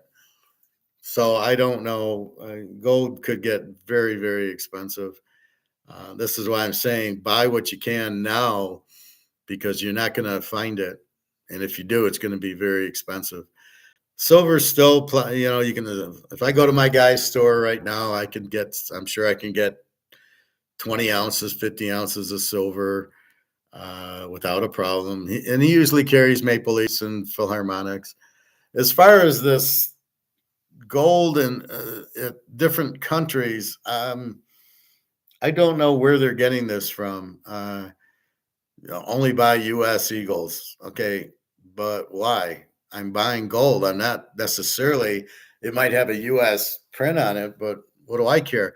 When gold becomes that, okay, it's 20,000 an ounce now. You can't find it, and I got a Philharmonic. You don't think I'm getting 20,000 for it? You don't think I got a Maple Leaf? I'm going to get full value for it? And what do you do? Profits in Canada was, so he's going to buy Eagles? I mean, the whole premise makes no sense. You just buy gold. You're accumulating gold. You're accumulating silver. Now, silver, I got mostly rounds and mostly some Eagles, but mostly bullion made in America. So my silver's fine. My gold, I'd say 2/3 of it's Eagle, and then I got a lot of Maple Leaf and a lot of Cougaran and a little Philharmonics, which they're adorable. But I'm not worried about that. I mean, if I have to go to Switzerland to sell the Maple Leafs, fine, or go to Canada to sell them, fine, I'll do that. But I don't think I'll have a problem selling them here, because the dealers will want gold, and they won't care. That's just it. So I don't really get what they're talking. Oh, well, the Maple Leaf gold isn't as good as the American gold. Like, what are you talking about? It's gold. People buying gold here, I don't, if you're buying gold and you only will buy American Eagles, I don't understand that. Unless the store is not giving the discount. Like my store gives the discount. He's $40 cheaper for Cougaran and $25 cheaper for Maple Leaf. So I buy that. I'm not worried. Now, initially, he might not give me, he might not give me as much, but it doesn't matter because I didn't pay as much for it. But at the end of the day, he'll need gold. He'll just take whatever I have, and he'll start going over spot. Right now it walks in, but when it doesn't and he needs it because he needs to sell it, then he'll pay over spot for it. The shorter the supply, the more he'll pay. So that's what we got. College basketball tonight. Tomorrow, let's look at that. So again, gold 30, 50. It should hang in there, right around there. The rest of maybe we get back to 30, 60. It's headed for 31. Notice how short it is, going from, used to be 2,700 and it would take forever to get to 2,800. Now it went 29 to 3,000, and now it's already at 3,050 on its way, and even silver at 34.30. So it's a beautiful sight.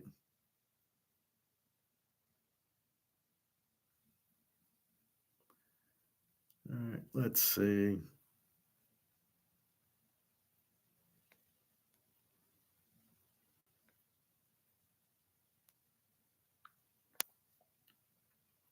Let's just take a sneak peek at tomorrow's games. I won't pick them. I got to analyze them. We got Ole Miss against Michigan State is the 7 o'clock CBS game. I don't have lines on these yet, but we can find them if we want to, but I'm not worried about it. Kentucky against Tennessee, big rivalry game in college football. Tennessee's the 2 seed, Kentucky the 3. Michigan State's the 2 seed, Ole Miss the 6. Auburn against Michigan. Bo Jackson will play against Jim Harbaugh tomorrow. Auburn 30-5 is the 1 seed. Michigan's the 5. Excuse me. in our last game, the 10 o'clock game, is Purdue against Houston. Purdue a 4 seed, Houston a 1 seed. So we got 3 Big Ten teams in here: Purdue, Michigan, and Michigan State. SEC, we got Ole Miss, Kentucky, Tennessee, Auburn. God, we got to. So that's 1, 2, 3, 4, and then today we've got Alabama, Florida. That's 6. And Arkansas. We got 7 SEC teams out of your Sweet 16.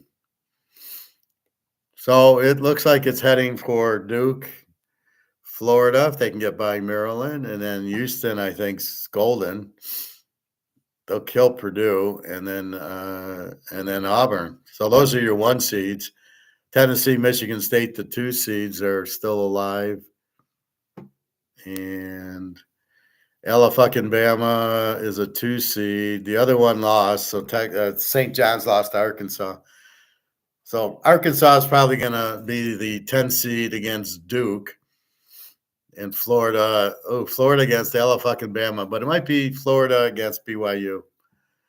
Anyway, so pretty good games for college basketball, which who cares about?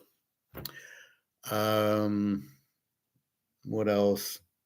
Social Security. I am a Social Security guy. I've worked my ass off for 50 years, and now I get it direct deposit. I don't call in or go on the site. I just direct deposit. I set it up, and now I get like $2,300 every month on the second Wednesday, but I get early, so I get it the second Monday of the month. So I call up going, what do I need to do here? Do I do anything? And she said, no, I don't have to do anything. So if you are getting it set on a direct deposit, when your Social Security, based on your number, you don't have to do anything. It's the businesses working with them that have to. So the businesses that work with Social Security for whatever reason, they're the ones that have to kind of reset their thing and just prove they're alive and real. So I guess that's where a lot of the fraud is, people doing that. So as far as I know, if you got Social Security coming, don't worry about it. If it's direct deposit, you've already went there, you verified yourself, just keep going. Just that second Monday or third Monday or whatever week you get it, it'll be there. So that was a good thing. You get a little worried about that. Until gold and silver really go through the roof. Retirement, I showed you that one guy's retirement plan, put so much in cash and so much in income, which I don't know what that means, and then so much in equity. But when the market crashes, this guy's going to kill all his clients until they kill him. It'll be assault on Wall Street all over again, and the people are going to go hunt this guy down. No mention of gold or silver. Why not? 80% in the stock market. So I'm retired and I'm going to put 80% of my money in the stock market. I don't want to lose 80% of my money in the stock market. I've been out of the stock market. All I did in the stock market was buy the gold. I'd buy 1,000 ounces of gold of Newmont Mining at $40 at 10:30 after the 10 o'clock drop. And then it'd start going back up about 10:30, 11. That's when I would buy, and then I would buy at 3 o'clock. It had kind of gone up and sideways, a little down, a little up. So after that last up, I'd be out of it, and did that every day and made a ton of money. It's the only way I'd play stocks because it's a Madoff manipulated game. And see, this is the problem. So the financial planner is sitting there telling you how great they are. What did they do? Well, I put them in Amazon and Apple and Tesla and NVIDIA, and like a monkey could have done that, right? I mean, you're not a great investor. The Ponzi scheme is to go into those meme stocks. And so you put them in that takes no skill at all. They all went up, and you made a money. But the people think you know what you're doing. So the people will sit there and they'll say, well, the professor told me to go into gold. Oh no, you don't want to go into gold because I don't make commission on that. So I don't want you in gold. I want you in stocks where I make commission.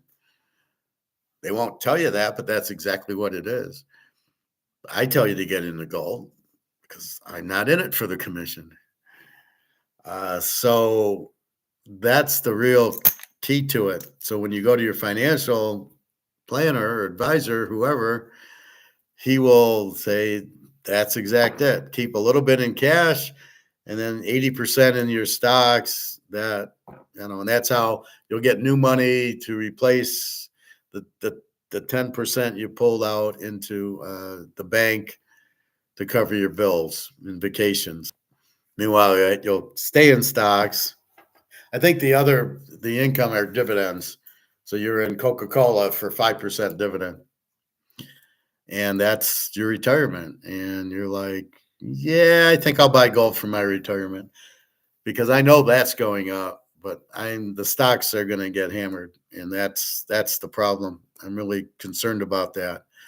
That's why I tell you, no stock. And even if they don't, when the bullion banks go out because they can't handle all these derivatives that they shorted that they have to cover, they'll go out. Guess what? They're going to take your stock money and say, thank you.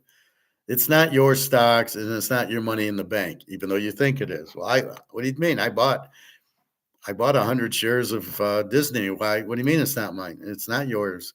It's JP. It's whoever runs the stock that you're in, E-Trade or JP Morgan, whatever. That's who owns it, and therefore that's where it's at. So keep that in mind. You're not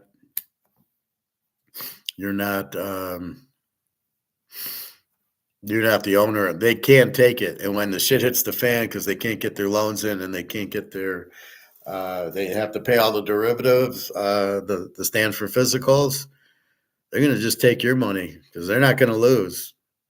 As we heard on Attack on Wall Street when the guy said, we don't care, fuck our customers. It's about the business surviving. And that's really that's Wall Street for you. It's about them surviving, not about you. They'll steal your money in a heartbeat. And don't put your gold and silver in a safety deposit box at a bank. You'll never get it out. If you have to do one of these storage bins, I see them all over the city. You probably rent one out. I don't know how expensive.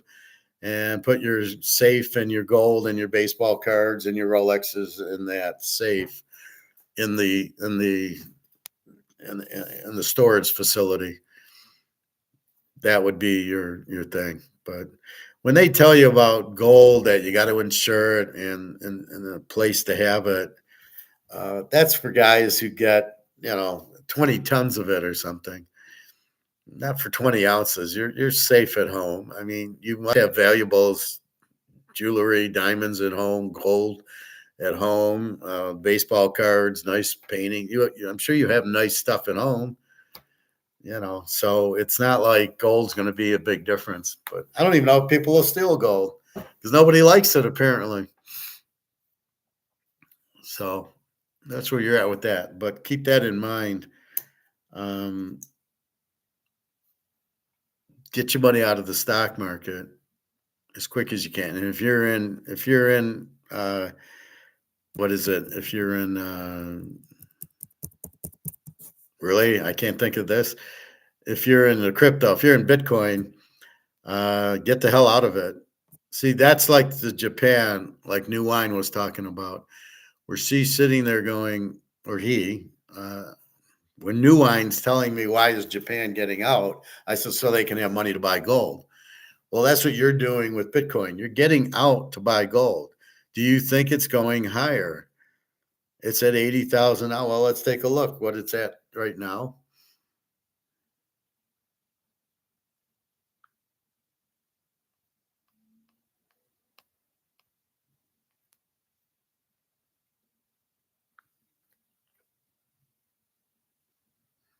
Gold's up to 3053. Crypto, Bitcoin.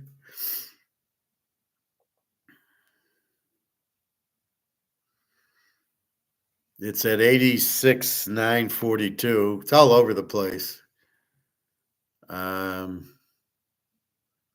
So it's funny, you don't see 100 anymore, and the only ones buying it are Larry Fink and Sailor.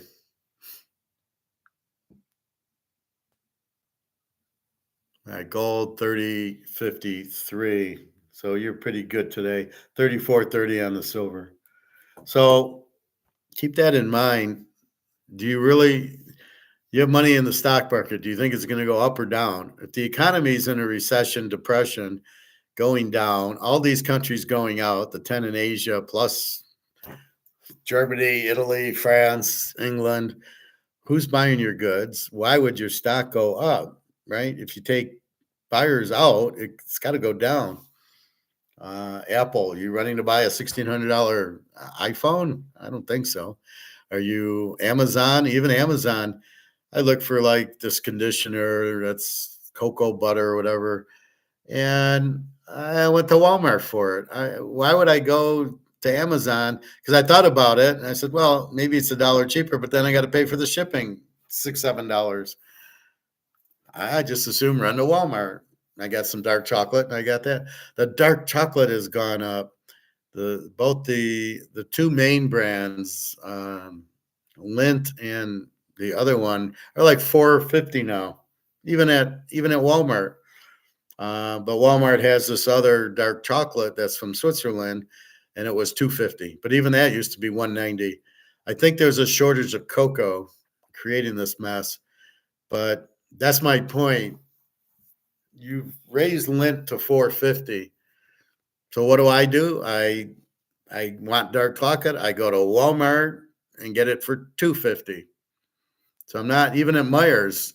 Even at Walmart's, it's $4.50. So I'm simply not buying it. That's how the market controls it, right? We say you can raise your price because your cost went up. Doesn't mean I'm going to buy it. So I don't buy it. I buy the other. I substituted for this 90% Swiss. Fine for me. I doubt there's any difference. Maybe the quality of ingredients are a little bit less. Maybe not. I don't know. I mean, there's cocoa, there's chocolate in it, whatever. But it's 90% dark chocolate, which is fine.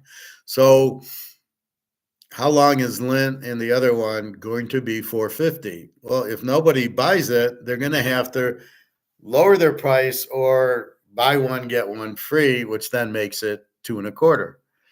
That's the only way I'm going to buy Lindt and the other one is going to be buy one, get one free.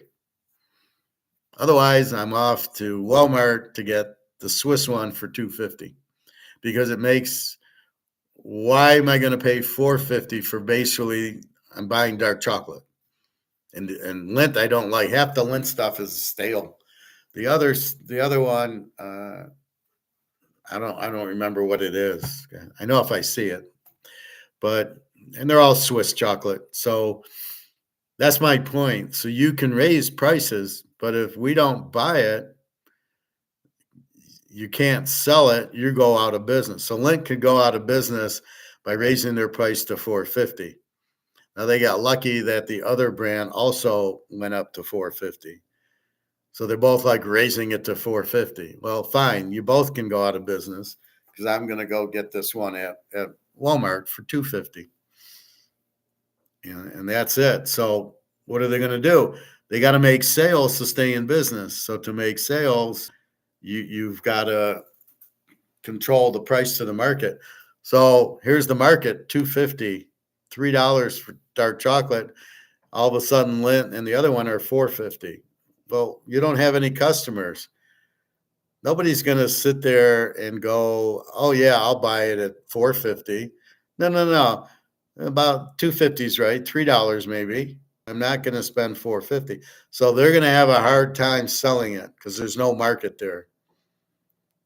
And they think, well, we'll just buy it because it's healthy and that's our only choice. But it's not our only choice.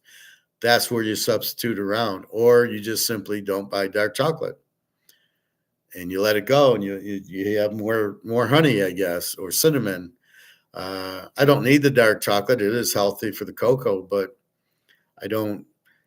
there's a point. I'm not even when it used to be $2.99 and went up to $3.60. I kind of hesitated. That's what got me to Walmart and this other one. And now to go up to $4.50, there's not valid there. It's too expensive. Not going to buy it. So keep an eye on that kind of stuff. There's always substitutes. Just check around. And I don't care if I buy it at Walmart. I got to go get my avocado. Same thing at Meijer's. The avocados, they only have the large for $2.50, but I can get the medium ones for $1 at Walmart. So fuck it, I'll get the $1. So just because, this is why I hesitate to say they can raise prices. Prices are going up. Yeah, but I don't have to buy if prices go up. Dark chocolate goes to $4.50. I don't have to buy it. I substitute it for something else, or I don't eat dark chocolate. I'll just have crepes or something. And, it doesn't, there's always substitutes. So keep that in mind.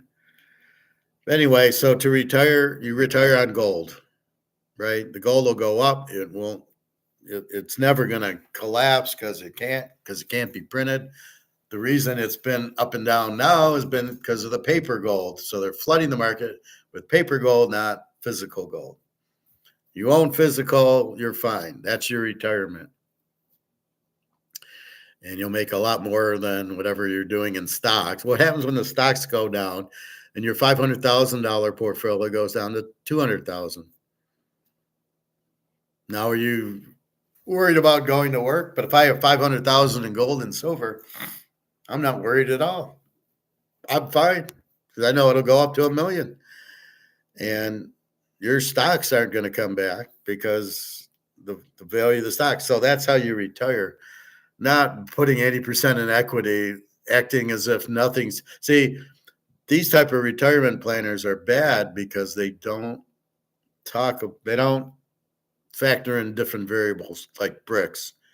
Well, stocks have always gone up. Yeah, but brics is now in there and they're buying gold and the dollar's going out and this and this. And you get all these new variables in it. So how comfortable are you in stocks when we're in a depression? And your dollar's going out. And I showed you the other countries. Nobody eats. There's no utilities. Nobody works. There's no jobs. You're all fucked in these countries. There's 10 countries. You're all fucked. And it's coming here. And the question is, are we lucky or not to have Trump? If we had Biden, we'd all be dead. If we had Kamala Harris, we'd be in big trouble. So at least with Trump being a businessman, I'm curious, but I'm seeing some of the stuff he does, and I'm just like shaking my head going, is this guy really a good businessman, or what is he doing? Because it doesn't make a whole lot of sense. Anyway, be careful with that. That's why gold and silver, you don't have to worry about it. But you must buy physical. And get a safe, put it in the safe, hide it. If you're not comfortable at your house, get one of these lockers or storage units. I don't know how much they cost a month to rent, but it's well worth it. And then that's it. And then you're fine. Nobody knows you have the gold, so I'm not worried about a compensation. Nobody knows that anybody has gold except for JP Morgan and the ETFs. That's who they would go after. They're not going to go after us if they go after anybody, which I think they're trying to buy gold now. Oh, wait, Howard's got, he's got his 70 ounces. Let's go after him. I mean, it's nothing to them. Profit, check your email. Okay, I will, Profit. Have a nice day. I think that's about it. So anyway, yeah, I do this to help. I want to help you. I'm looking into seminars. I heard one of these retirement guys say they do these seminars at the schools. So I want to call the schools to do my seminar there, to basically teach this there. I ain't making anything. I don't know. I don't understand YouTube. I accepted advertising, and I'm expecting to make something from the advertising, and I haven't. I don't know if I haven't hit the right button or whatever, but I haven't made a nickel. I mean, it's like, what the fuck? So a little demoralizing, but anyway, we do make our money on Teaser King, so that's it. But the gold, just keep buying your gold, keep buying your silver. If gold's getting a little pricey, just buy a 1/4 ounce or 1/10 of an ounce. It doesn't matter. Just keep buying. And buy your silver. That I know you can afford. And just keep storing it away. I mean, look at silver when it, so you go buy 20 ounces now and it costs you like $700. When silver hits 1,000 an ounce within a year or so, your 20 ounces turns from 700 to 20,000. Not a bad return on investment. And that's where we're headed. And so that's why I say you got to buy some silver now.